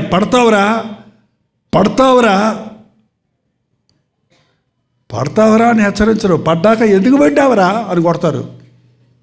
పడకముందు చెప్పురా బాబు, పడిన తర్వాత ఎందుకు పడ్డావు అని తిడితే పడాడు లేపు, అది కావాల్సింది. ఇప్పుడు పడిన వాడిని లేపాడి, పడని వాడిని పడతావని ముందే జాగ్రత్త పరిచినట్టుగా హెచ్చరించాలి. దేవుని వాక్యం హెచ్చరించాలి. పాపలను రక్షించడానికి ప్రభు వచ్చాడన్న మాట వాస్తవమే, కానీ పాపములో పడకుండా కాపాడతానికి కూడా ప్రభు వచ్చాడన్న మాట నిజం. తెలుసండి మనల్ని దేవుని వాక్యం, దైవావేశం వల్ల కలిగిన ప్రతి లేఖనము తల్లి బిడ్డలకు ఉపదేశించాలమ్మా, నేర్పించాలి. బిడ్డలకు చిన్నప్పటి నుంచి అన్నం తింటం ఎలాగూ నేర్పిస్తారా లేదా? నేర్పించలేదా? నడవటం ఎలాగూ, స్నానం చేయటం ఎలాగో నేర్పిస్తారా లేదా మీరే చేయిస్తుంటారా? 30 ఏళ్ళు వచ్చినా ఇది మాట్లాడేటండి. డిఎల్ మూడి అనే భక్తుడి గురించి చెప్పాను. ఆయన అన్నాడు, నా తల్లి వంటి తల్లి లోకంలో అందరికీ ఉంటే లోకంలో పోలీస్ స్టేషన్లు, కోర్టులు, నేరాలు ఉండవు. మా అమ్మ చిన్నప్పటి నుంచి నేర్పించింది, అబద్ధం ఆడకూడదయ్యా, ఏమైనా కూడా అబద్ధం ఆడకు, దొంగిలించకు, మోసగించకు అని నేర్పించింది ఉగ్గుపాలతో. కాబట్టి పెద్దవాడు అయినప్పుడు ఆటోమేటిక్గా వాటిని పాటించాడు. ఒక సంఘానికి వచ్చే విశ్వాసుల్ని, విశ్వాసులు అన్న తర్వాత విశ్వాసులు ఎలా ఉండాలని నేర్పిస్తుంది బైబిల్.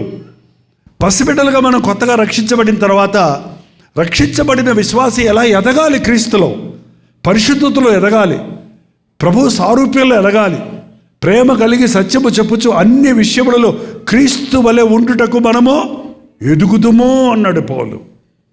క్రీస్తులాగా ఉండడానికి మన అల్టిమేట్ గోల్ ఏంటి? ఎవరిలాగా ఉండాలి మనం? నా యేసయ్యలాగా నేను ఉండాలి, ఆయనలా నేను మాట్లాడాలి, ఆయనలా కనికరం కలిగి ఉండాలి, ఆయనలా ప్రార్థన చేయాలి, ఆయనలా ప్రేమ చూపించాలి, ఆయనలా క్షమించాలి, ఆయనలా దీనత్వం కలిగి ఉండాలి, ఆయనలా పరిచర్య చేయాలి. అన్ని విషయాల్లో వాక్యం మనల్ని ఉపదేశించుటకు, చదవండి, గద్దించుటకు, ఖండించాలి. అమ్మతం సమ్మతం కాదు, ఖండించాలి. తప్పు చేసినప్పుడు ఎవడైనా సరే, అది పాస్టర్ తప్పు చేసినా, నువ్వు తప్పు చేసినా, నేను తప్పు చేసినా, ఎవడు తప్పు చేసినా తప్పే.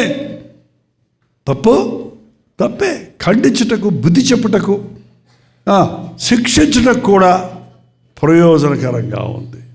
పౌలు అంటున్నాడు, మిమ్మల్ని దేవుడు పిలిచాడు. ఒక మంచి మాట ఉంది అక్కడ, మొదలేసారి చూడండి ఒకసారి. తెస్సలోనికీయులకు రాసిన పత్రిక మొదటి పత్రికలో మనం 11వ వచనమండి. దేవునికి తగినట్టుగా మీరు నడుచుకొనవలెనని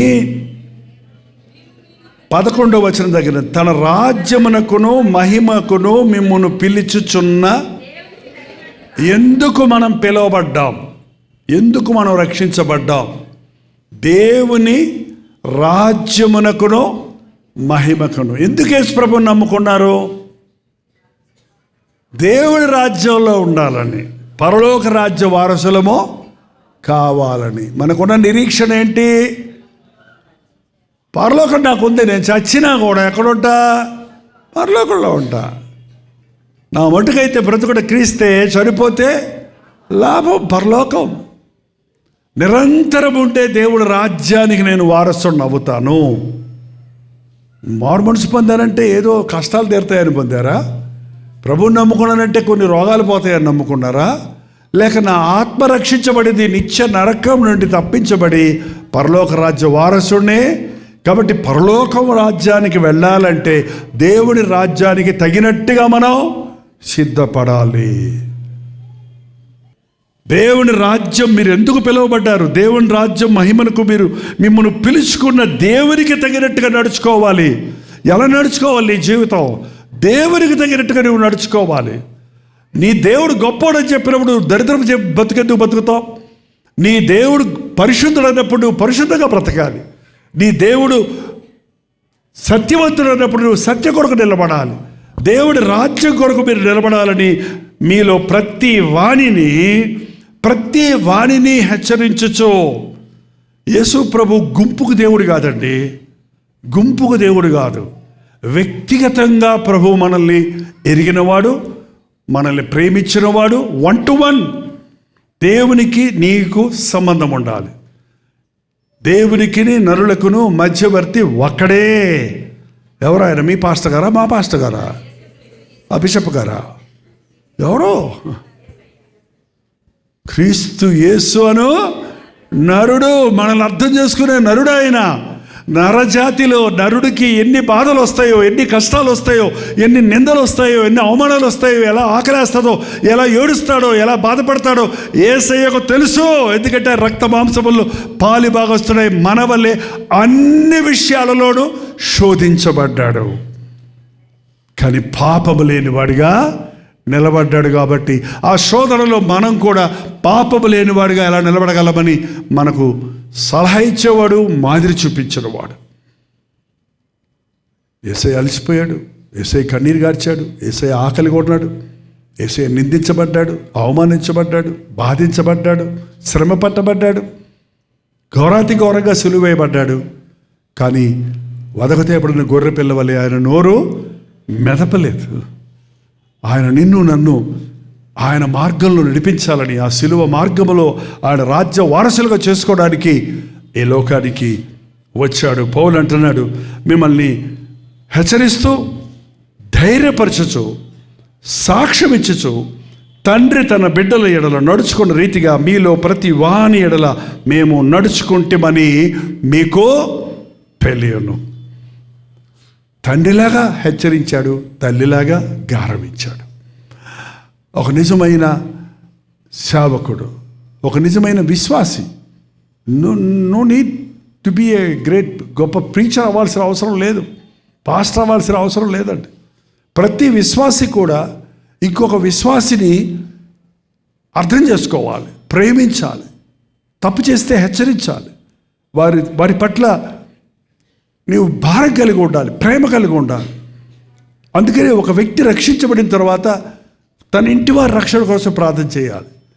నీ భార్యగా నువ్వు రక్షించబడితే నీ భర్త కోసం రక్షణ కోసం ప్రార్థన చేయాలి. అవును, ఈ రోజున వాక్యం వినిపించండి, మీ ఇంటి యజమానులను మార్చుకోండి. చాలామంది సహోదరులు వచ్చి, ఆయన మారడండి, దేవుడి దిగొచ్చినా మారడండి, మొండికి అటవండి. బాబోయ్, అయ్యి బాబోయ్, నువ్వే సర్టిఫికెట్లు ఇచ్చేకమ్మా, మారడు అని నువ్వు సర్టిఫికెట్ ఇస్తావేంటి? నీకు అసాధ్యం, కానీ దేవునికి అసాధ్యమైంది ఏది లేదు.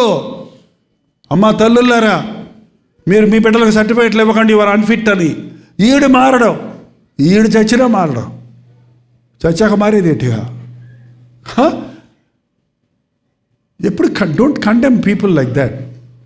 దేవునికి అసాధ్యమైంది ఏది లేదండి. సంఘాలను పాడు చేసే సౌలు పౌలవుతాడని ఎవడన్నా అనుకుంటాడా? క్రైస్తవులు హింసించిన వాడు సంఘాలు కట్టేవాడిగా, ఆత్మల కోసం పరితపించేవాడిగా అవుతాడని ఎవడన్నా అనుకుంటాడా? అవలేదా? కోటి సాక్ష్యాలు ఉన్నాయి అలాంటి ప్రపంచంలో. మొండి ఘటాలను దేవుడు మార్చగలడు, కఠిన హృదయాలను కరిగించగలడు ఆయన. నాకు అసాధ్యమైంది ఏది? అసలు మనుషులు ఈ సమరయలో వెళ్తున్నప్పుడు శిష్యులు, ఆ సమరయులు యేసుప్రభుని రానివ్వలేదంట, యూదులు రాకూడదు మా ఊర్లో. కానీ పక్కన యాకోబు యోహానులు కోపం వచ్చింది. ప్రభా, ఏలియాలాగా ఆకాశం నుంచి అగ్ని తిప్పి వీళ్ళని నాశనం చేసేబట్టావా అన్నారు. నీలాంటోడు వస్తారంటే రానివ్వరా ఇల్లు అని రూపాయి చూపించారంట వాళ్ళు. అప్పుడు ఏమన్నాడు యేసు ప్రభు? ఏంటి మీరు మాట్లాడే మాటలు? ఏమాత్మ మీకుంది? ద్వేషపాత్మ, కోపాత్మ.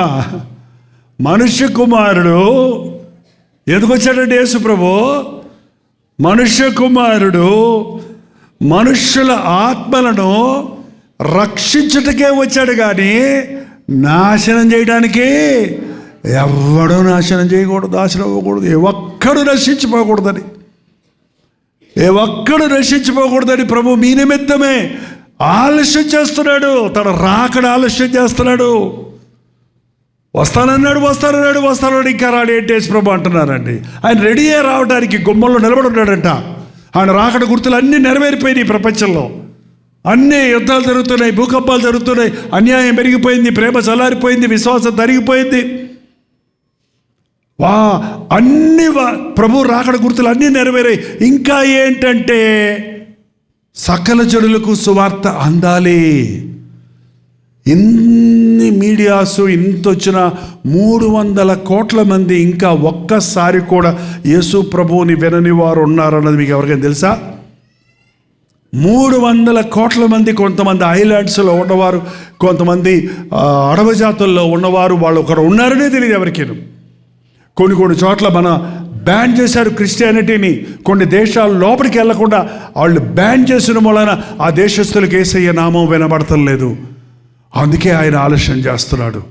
ఒక్కసారైనా యేసునామం అందరికీ ప్రకటించబడకుండా ఆయన వచ్చి శిక్షిస్తే అది న్యాయం కాదు. అందుకనే సకల జనులకు సువార్త అందాలి. అందుకే సువార్తని ఎరిగిన మనం సువార్తను విస్తరింపజేయడానికి అన్ని విధాలుగా ప్రయత్నించాలి. జింజర్డార్ఫ్ అని ఒక అతను ఉండేవాడు. ఇలాగే ఒక పాళెములో వాళ్ళు తప్ప, ఆ కోయోళ్ళు తప్ప బయట వాళ్ళు రానివ్వరంట అక్కడికి. బానిసల క్యాంపులో, ఆ బానిసల క్యాంపులోనికి ఎవడు వెళ్తాడికి లేదు యేసయ్య గురించి చెప్పడానికి. అతను ఏం చేశాడు తెలుసా? తను ఒక బానిసగా అమ్ముడుపోయి, ఒక బానిస అయిపోయి, ఆ బానిసల దగ్గరికి వెళ్ళి వాళ్ళకి యేసుని గురించి సువార్త చెప్పాడండి. ఇవాళ ఒక దేశానికి వెళ్ళి మనం కష్టపడాలి అంటే, ఆ దేశస్తుల్లాగా మారాలంటే అది మనకెక్కడ సుఖం మరిగిపోయింది. అంచెదనాల్లో క్రైస్తవ్యం అనేది పైకి భక్తి గల వారి వలె ఉండి దాని శక్తిని ఆశ్రయించిన వారు ఏంటండి, దేవుని కంటే సుఖాన్ని ఎక్కువ ప్రేమించేవారు. ఏం చేయగలుగుతాం సువార్త సేవ? అందుకనే సువార్త కుంటుపడుతుంది. ప్రభు రాకడ సమీపంగా ఉంది. అందరికీ వాక్యం చెప్పవలసిన భారం మన మీద ఉంది. అందరూ అంతటా మారు మనస్సు పొందవలని దేవుడు మనుషులకు బతిమలాడటం కాదు, ఆజ్ఞాపించుచున్నాడు. ఈ రోజున బలిపీఠాల మీద మారు మనస్సు అనే మాట వినపడతలేదండి. అసలు మొదటి ప్రసంగమే యేసుప్రభు చెప్పింది, ఇదిగో దేవుడు రాజ్యము సమీపించుచున్నది కనుక మారు మనసు పొందండి. దేవుని మార్గం సిద్ధపరచడానికి వచ్చిన యోహాను చెప్పిన మొదటి ప్రసంగం ఏంటి? దేవుడి రాజ్యము సమీపించుచున్నది కనుక మారు మనసు పొందండి.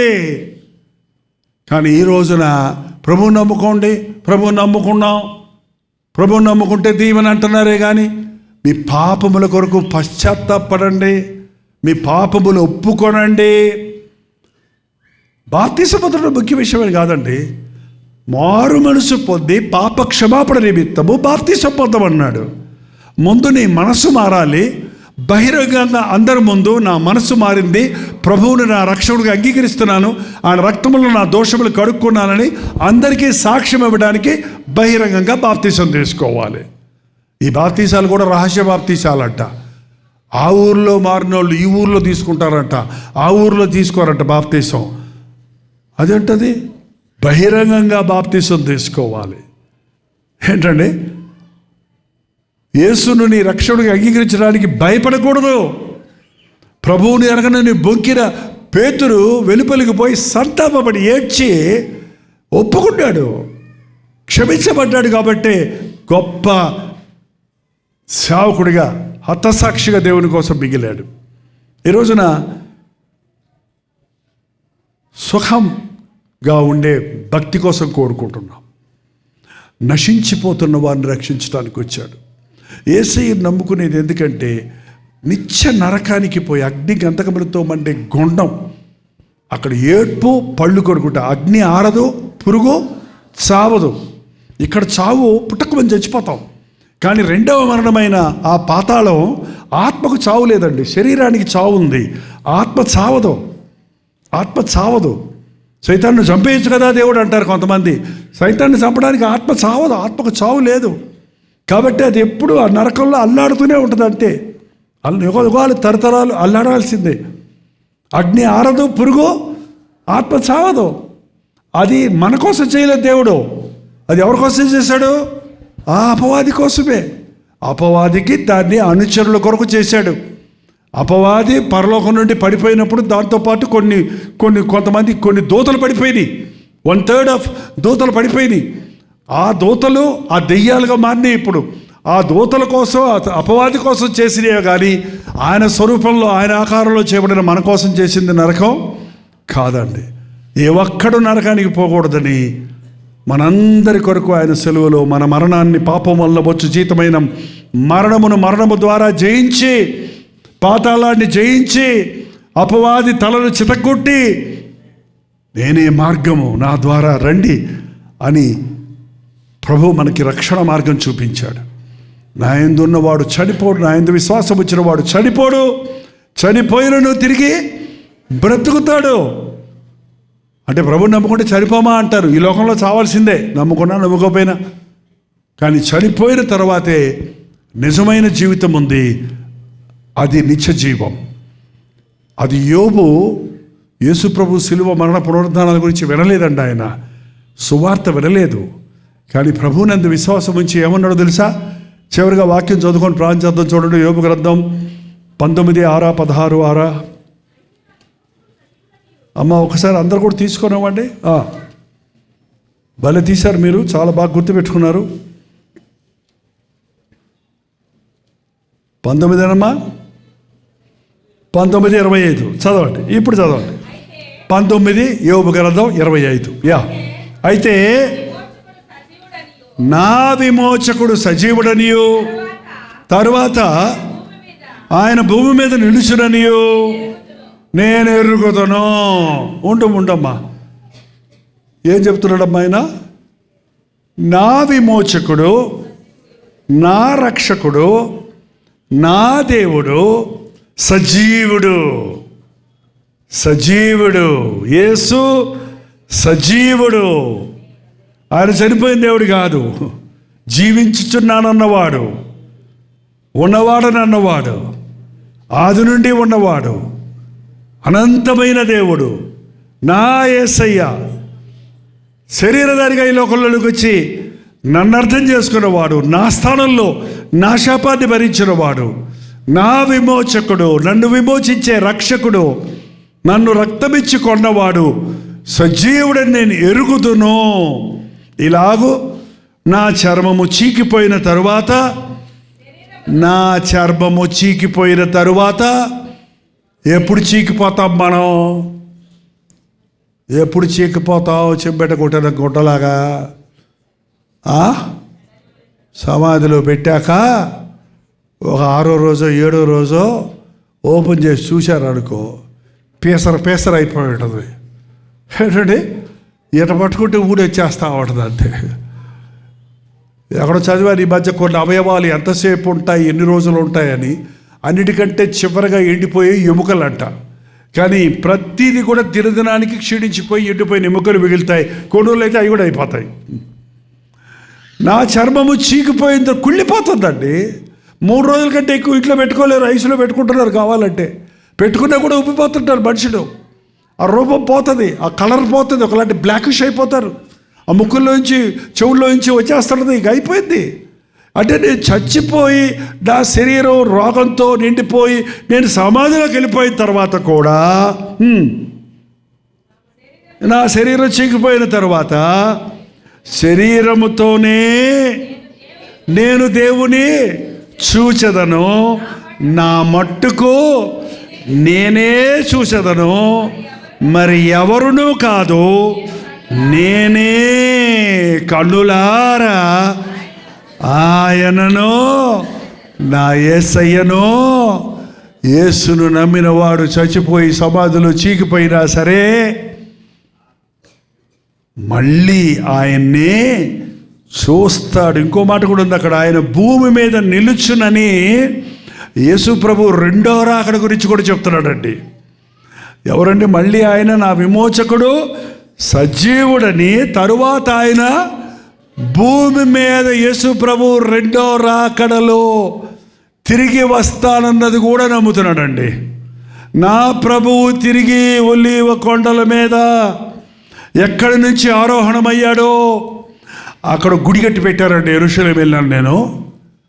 అక్కడ యేసు ప్రభు చివరిగా నిలబడి పైకి వెళ్ళిన బండని దాన్ని ఒక ప్రత్యేకంగా భద్రపరిచి దానికి ఒక గుడిలా కడితే అక్కడున్న వీళ్ళు అరబ్బులు అది మాదని చెప్పి దాన్ని కప్పేసి మూసేశారు ఇప్పుడు. కానీ కప్పు లేదు అక్కడ, ఇంతకుముందు ఖాళీగా ఉండేది. ఆయన ఉత్తర ద్వారం నుంచి వస్తాడంటే ఆ ద్వారాన్ని రాళ్ళు వేసి కట్టేశారు ఇప్పుడు యూదులు. కానీ అవన్నీ తలుపులు వేసి ఉండగానే లోపల వచ్చిన ప్రభుకి అది ఏమన్నా అడ్డమా, ఇటుకలు అడ్డమా? అదే బండ మీద తిరిగి వస్తాడు అని ఇప్పుడు ఎన్ని చూసి నమ్ముతున్నాం, విన్ని నమ్ముతున్నాం, తెలుసుకుంటున్నాం. కానీ ఆ రోజు ఏమీ తెలియకముందే విశ్వాసంతో యోబు అంటున్నాడు, నా ప్రభు మళ్ళీ భూమి మీదకి 2వ రాకడలో వస్తాడు. వచ్చినప్పటికీ నా సమాధిలో నా శరీరం చీకిపోద్ది, నేను మట్టికి మట్టి అయిపోతాను. కానీ నేను మళ్ళీ ఆయన్ని నా కన్నులతోనే చూస్తాను. ఇదిగో మీకు ఒక మర్మము చెబుతున్నాము, మనమందరము నిద్రించము కానీ నిద్ర అనేది క్రైస్తవ నిద్ర అండి. క్రైస్తవ చావు అనేది నిద్ర అండి. ఏంటంటే ప్రభువునందు నిద్రించిన వారు ధన్యులు. దీర్ఘ నిద్ర అంతే, సమాధిలో పోయే నిద్ర. కానీ మనందరం చనిపోకముందే ప్రభు వస్తాడట. తెలియదు మరి మనం బతుకున్నప్పుడు వస్తాడో చచ్చిపోయాక వస్తాడో. ఎప్పుడు వచ్చిన సమస్య లేదు ప్రభు ఎరిగిన వాళ్ళమైతే. చచ్చిపోయినప్పుడు వస్తే సమాధులు తెరబడతాయి, మనం లేస్తాము. బతుకున్నప్పుడు వస్తే ఉన్నపాటున మట్టి శరీరం మహిమ శరీరంగా మార్చబడుతుంది. ఆకాశంలోనికి, మధ్యాకాశంలోనికి మనం ఎత్తపడతాము. ఏంటంటే మనమందరము నిద్రించము కానీ ఒక్క నిమిషంలో, ఒక్క రెప్పపాటులో కడపురూర మోగగానే మనమందరము మార్పు పొందదము. ఏమైపోద్ది? మట్టి శరీరం ప్రభు రాగానే కడపూర మోగగానే మట్టి శరీరము మహిమ శరీరంగా మార్చబడుతుంది. ఏమవుతాం? అప్పుడు మృతులు అక్షయులుగా లేపబడతారు. మనం మార్పు మృతులైన వారు లేస్తారు. మనం ఉన్న పాటున మట్టి శరీరాన్ని మహిమ శరీరంగా మార్చినప్పుడు ఈ కప్పు అడ్డం రాదటండి మనకి. ఇప్పుడు వచ్చాడు అనుకోండి ప్రభు, సిద్ధమా ఇప్పుడు వచ్చాడు అనుకోండి ప్రభు,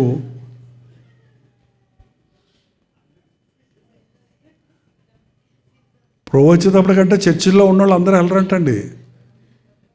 చర్చిలో ఉన్నవాళ్ళు అందరూ వెళ్ళరంట. కొన్నిసార్లు పాస్టర్ గారు కూడా అక్కడే ఉంటాడంట. సడన్గా కొంతమంది వెళ్ళిపోతే వీళ్ళు విశ్వాసం లేని వాళ్ళు వెళ్ళిపోయారు సగంలో, మనం ఉన్నా మంచి విశ్వాసం అనుకుంటామంట. కాదు, వాళ్ళు వెళ్ళిపోయారు, మనం ఉండిపోయావు. ఏంటండి, చేతుల బైబిల్ చేతుల్లోనే ఉంటుంది. మనం ఎక్కడ వదిలిపెట్టేస్తాం. మనుషులు కనురెప్పపాటులో ఇప్పుడు ఎగిరినా కూడా నువ్వు పైకి ఎగరలేవండి. కానీ మహిమ శరీరం వచ్చినప్పుడు it won't pull us down. భూమి ఆకర్షణ శక్తి ఉంది చూడండి, ఈ మట్టికి ఆకర్షిస్తుంది కాబట్టి మనం పైకి ఎగరలేం, ఎగిరిన కింద పడతాం మళ్ళీ. కానీ మహిమ శరీరం ఇచ్చినప్పుడు ఈ ఆకర్షణలు ఉండవు మనకి, కాబట్టి మధ్యాకాశంలోనికి ఎత్తబడతాం. సమాధుల్లో ఉన్నవారు ఎత్తబడతారు. మనందరం కలిసి దేవునితో విందు చేసుకుంటాం. అప్పటిదాకా పరలోకం నుండి పడిపోయిన వాయుమండల అధిపతులు, దురాత్మల సమూహాలు ఎక్కడున్నాయి? ఆకాశ మండలంలో ఉన్నాయి, మధ్యాకాశంలో ఉన్నాయి. ప్రభు అక్కడికి వచ్చాడు, అవన్నీ ఇక్కడికి వచ్చాయి. మనందరం అక్కడికి వెళ్ళాము.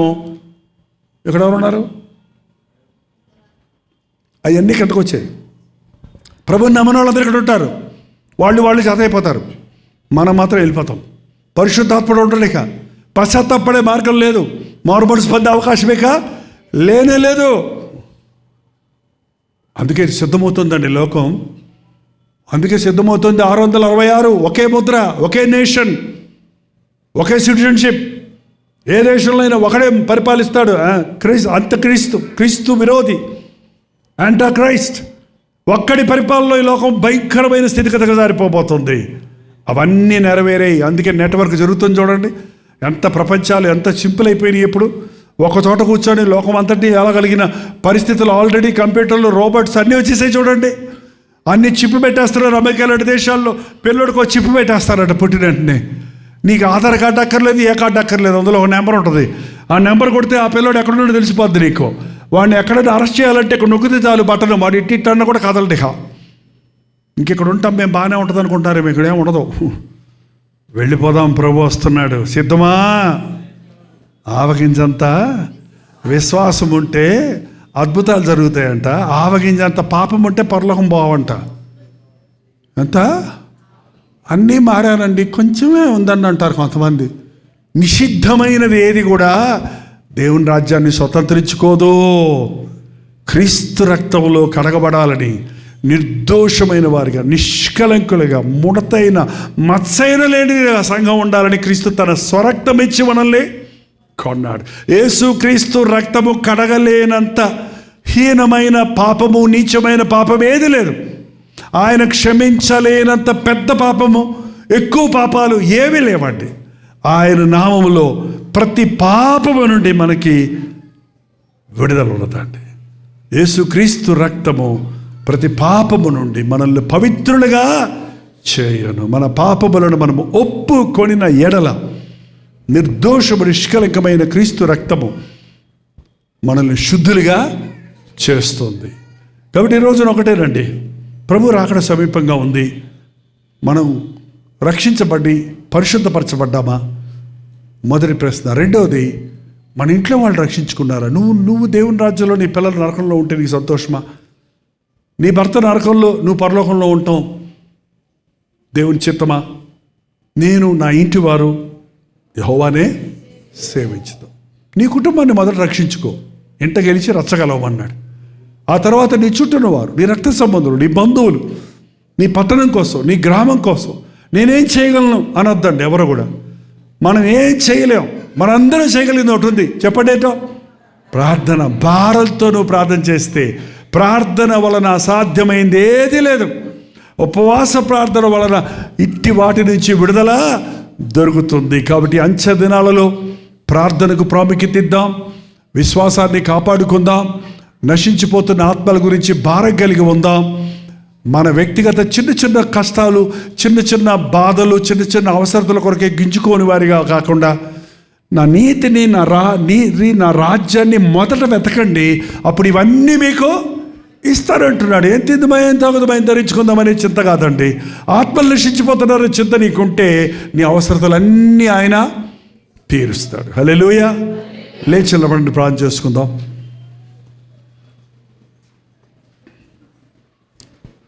కొద్ది నిమిషాలు ప్రార్థనలు గడిపితేనే మనం ఇంతసేపు దేవుని సన్నిధిలో విన్న వాక్యం మన హృదయాల్లో ఫలిస్తుంది. మీ అంతటా మీరే నోరు తెరిచి మీ ప్రభుతో మాట్లాడండి. యేసయ్య మన ప్రార్థన వింటున్నాడు, ఆయన ఈ వైపు చూస్తున్నాడు. మనోడు సొలొమోను ప్రార్థించినట్లు, ప్రభువా ఈ ఆలయం వైపు నీ కనుదృష్టిని మళ్ళించు, నీ చెవి ఎగ్గి మా ప్రార్థన ఆలకించు. ఇవాళ ఎక్కడ 2-3 ఆయన నామంలో కొడతామో అదే ఆయన ఆలయం. ఆయన మన మధ్య ఉన్నాడు, నీ ప్రార్థన వింటున్నాడు. మొదటగా నీ సంగతి ప్రభుతో చెప్పు. నా హృదయంలో ఇంకా పూర్ణ రక్షణ అనుభవం లేదయ్యా, నా బలహీనతల నుంచి నేను కడగబడలేదయ్యా, నాలో ఈ బలహీనత ఉందయ్యా, నాలో ఈ చిన్న పాపం ఉందయ్యా, నాలో ఈ దోషం ఉంది నాయన. ఒప్పుకోండి. ఆ రోజు ఏవో ప్రార్థన చేశాడు, నా పాపములెన్ని, నా అతిక్రమములెన్ని, నా దోషములు నాకు తెలియజేయి. దేవా నన్ను పరిశోధించు, నన్ను పరీక్షించు, నీకు ఆయాసకరమైన మార్గం అయిందేమో చూడు అని దావీదు చేసిన మొర. దేవా నన్ను పరిశోధించయ్యా, నిన్ను బాధ పెట్టే ఆలోచనలు, నీకు ఇష్టం లేని జీవితం నాలో ఉంటే తీసేయ్యా. ఇంత గొప్ప రక్షణ నాకు ఇచ్చావు, కొంచెం కింద మంచం కింద పెట్టుకోక నా రక్షణ సాక్ష్యం ద్వారా నా ఇంటి వారిని సంపాదించుకోవడానికి, నా ఇరుగు పొరుగు వారిని నీ కొరకు సమకూర్చడానికి నాకు భారం దయచేయి. నీకొచ్చే మౌనంగా ఉంటున్నాను, మీరే చేయండి మీ సొంత మాటలతో. ప్రభువా నాకు సహాయం చేయి. మీకు తెలియదు యుక్తంగా ప్రార్థన చేయటం, ఆత్మ తానే మీ పక్షములో ఉంది. ఉచ్చరింప సఖ్యము గారి బోలుగులతో చేయి ప్రార్థన మీకు నేర్పిస్తాడు. నోరు తెరువు, నేను నింపుతానంటున్నాడు. నోట్లో చేసుకోకండి, స్వరమెత్తి మీ ప్రార్థన మీ చెవులకి వినబడేటట్టు చేయండి.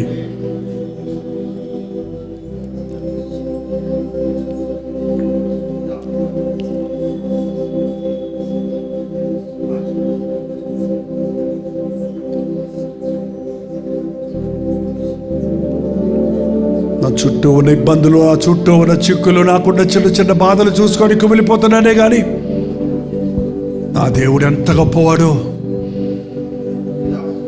నాకెన్ని గొప్ప మేలులు చేస్తాడో అని నమ్మటానికి సహాయం చేయయ్యా. నా దోషాలు క్షమించేవాడు, నా సంకటాలు కుదిర్చేవాడు, సమాధి నుండి నా ప్రాణాన్ని విమోచించేవాడు నా యేసయ్యని నిన్ను స్తుతించడం నాకు నేర్పించాయా. ఎన్నో మార్లు, ఎన్నో ఆపదల్లో, ఎన్నో శ్రమల్లో, ఎన్నో శోధనల్లో నన్ను విడవక ప్రేమించావే. ఏ రోజు కూడా నాకు సహాయం చేయా. ప్రతి ఒక్కరు నోరు తెరవండి, ఒక చిన్న ప్రార్థన.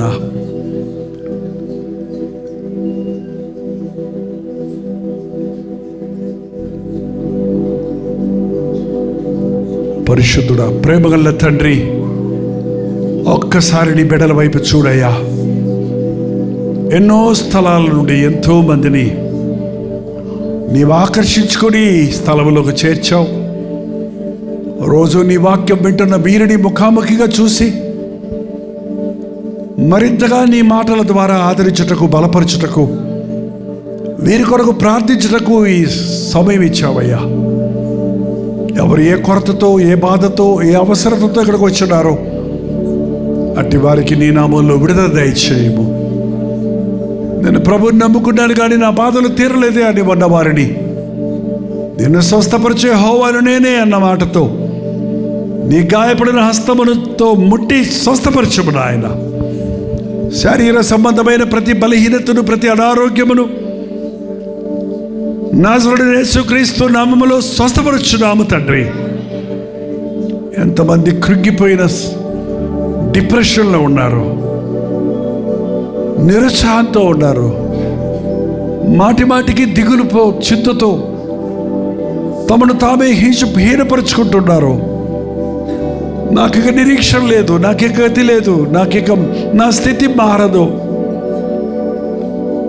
నా ఇంటి యజమాని మారడు, నా బిడ్డలు మారడు, నా కుటుంబం మారదు, నా అప్పుల్లో నుంచి నాకు విడుదల దొరకదు, నాకు ఇది జరగదని నెగిటివ్ థింకింగ్ నుంచి నజరేయుడైన యేసుక్రీస్తు నామములో విడుదల చేయించున్నాము నాయన. దేవుని వలన సమస్తము సాధ్యం. నా వలన జరగదు కానీ నా దేవుని వలన సమస్తము జరుగుడు అన్న విశ్వాసముని బిడ్డలకు దయచేయి నాయన. అపవాదిని ఎదురించుడి, అప్పుడు వాడు మీ ఎదురు నుండి పారిపోవునన్నావు కదా. సాతాను పెట్టే ప్రతి నిరుత్సాహపు తలంపును, ప్రతి కృంగుదలను, ప్రతి ఆందోళన నుండి మాకు విడుదల దయచేయము. ఈ లోకంలో మేము సౌఖ్యంగా ఉండాలని, సుఖంగా ఉండాలని, సంతోష సమాధానాలు కలిగి ఉండాలని మా కొరకు సిలువలో యాగమైన యేసయ్య మా సమాధానాన్ని పాడు చేసే ప్రతి పాపమును ఒప్పుకొని విడిచిపెడుతుండగా నీ రక్తములో కడిగి శుద్ధులుగా చేయము. ఆర్థిక ఇబ్బందులతో సతమతమవుతున్న వారిని నీ కష్టార్జితాన్ని దీవిస్తానన్న ప్రభు, నీ చేతుల పనిని నేను ఆశీర్వదిస్తానన్న ప్రభువా, నీ ఆశీర్వాదాలంటి వారికి దయచేయము. మనుషుల చేత వెడవబడి ఒంటరినై ఉన్నానే, నా కన్న బిడ్డలు నన్ను విడిచారే, నా యజమాని నన్ను విడిచిపోయాడే, నా భవిష్యత్తు ఏంటంటే దిగులుతో ఉన్నవారికి, దిక్కు లేని వారికి దిక్కుగా ఉన్నామని, తండ్రి లేని వారికి తండ్రిగా ఉన్నామని సృష్టించిన నీవు మాకు యజమానిగా భర్తగా ఉన్నామని నమ్ముటకు సహాయం చేయము. నీ అందు ఉన్న ఆదరణ మాకు దయచేయి నాయన. ఎవరెవరు ఏ సమస్యలతో వచ్చారో చూడయ్యా. నిరుద్యోగ సమస్యతో ఉన్న యవనస్తులను చూడు నాయన. కుటుంబ కలహాలతో ఉన్న కుటుంబాలను చూడయ్యా. మా జీవితంలో సమాధాన సంతోషాలు పాడు చేసే దురభ్యాసాలకు, బెట్టిగులకు, చూదాలకు బానిసలైన వారిని నజరేయుడైన యేసుక్రీస్తు నామములో విడుదల చేయించున్నాము నాయన. అపవాదికి మా మీద అధికారం లేదు. నీవే నా ప్రభుడవు, నీవే నా రక్షకుడివి, మా విమోచకుడువు, నన్ను విడువనన్న వాడివని నీ యందు నిరీక్షించుటకు సహాయం చేయము. కూడి వచ్చిన ప్రతి ఒక్కరిని నీ గాయపడ్డ హస్తముతో ముట్టునాయన. ప్రతి అవసరతను తీర్చుము తండ్రి. వచ్చిన వారు వచ్చినట్లు కాక నా ప్రభు నన్ను ఆశీర్వదించాడు. ఆయన రాకడ కొరకు నేను సిద్ధపడుతున్నాను. నా చుట్టూన్న వారిని సిద్ధపరుచుకుంటాను. నా కుటుంబాన్ని ప్రార్థనతో కట్టుకుంటాను. ఆత్మల రక్షణ కొరకు ప్రయాసపడతారన్న తీర్మానాలతో వెళ్ళడానికి సహాయం చేయము. యేసుక్రీస్తు నామములో అడుగుచున్నాము తండ్రి, ఆమేన్. మన తండ్రి అయిన దేవుని యొక్క ప్రేమయు, కుమారుడైన క్రీస్తు యొక్క కృపయు, ఆదరణకర్త అయిన పరిశుద్ధాత్మ యొక్క సహవాసమును కూడి వచ్చిన మనందరికీ ఇప్పుడును సదాకాలమును తోడై ఉండను గాక. ఆమేన్, ఆమేన్, ఆమేన్. అందరికీ వందాలండి. హల్లెలూయా. ప్రభు చిత్తమైతే ఈ జూలై 15వ తారీఖు ఆల్ ఇండియా క్రిస్టియన్ లీడర్స్ సమ్మిట్ని విజయవాడలో ఏర్పాటు చేస్తున్నాం. ఉదయం 10 గంటల నుంచి సాయంత్రం 5 గంటల వరకు ఒకే సెషన్గా ఉన్న ఈ ఆల్ ఇండియా క్రిస్టియన్ లీడర్స్ సమ్మిట్లో దైవజనులు, పాస్టర్సు, ఇవాంజలిస్టు, పరిచర్య పిలుపున్నవారు, సేవలో ముమ్మరంగా ఉన్నవారు మాత్రమే ఆహ్వానితులు. ఎందుకంటే మనం మరింత ఉన్నత స్థితిలో ఈ నేటి టెక్నాలజీని ఉపయోగించుకొని అనేకుల్ని ఎలా రీచ్ చేయాలనే ముఖ్యమైన విషయాల మీద మనం స్టడీ చేస్తాం కనుక దయచేసి దైవజనులు ఆహ్వానితులు దయచేసి గమనించండి. Registration is a must. Registration చేసుకోకుండా రాకూడదు. ఎలా చేసుకోవాలి రిజిస్ట్రేషన్ అంటారా? సింపుల్. ఇవాళ క్యూఆర్ కోడ్ వచ్చింది కదా, ఇదిగో ఈ కింద ఇవ్వబడినటువంటి క్యూఆర్ కోడ్ని మీరు స్కాన్ చేసుకోండి. అన్ని వివరాలు మీకు తెలిసిపోతాయి. ఇంకా మీకు అనుమానం ఉంటే 8144123456 అనే నెంబర్కి మీరు కాల్ చేసి సంప్రదించండి. రండి, మనందరం కలిసి దైవాభిషేకం పొంది దేవుని శక్తితో మరింత ముమ్మరముగా ఆత్మలను పట్టు సేవలో ముందుకు సాగుతాం.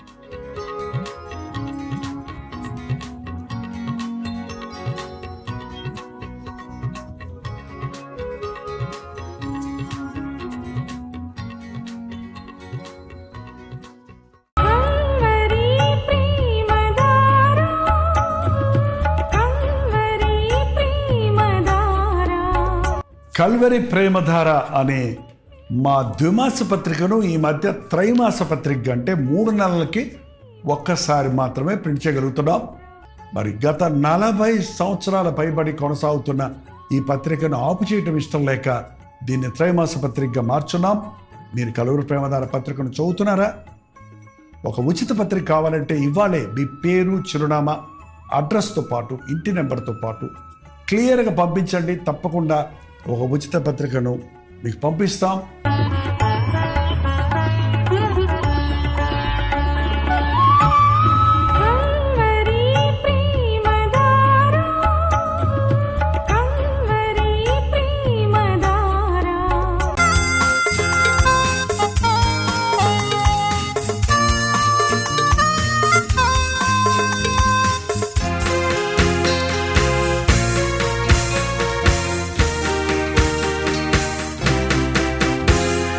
బ్రతుకు భారమై నిరాధారమై నిరాశతో నిండిన వారికి ఇది నిరీక్షణ ధ్వని. బ్రతుకు భారమై నిరాధారమై నిరాశతో నిండిన వారికి ఇది నిరీక్షణ ధ్వని. నలిగిన హృదయ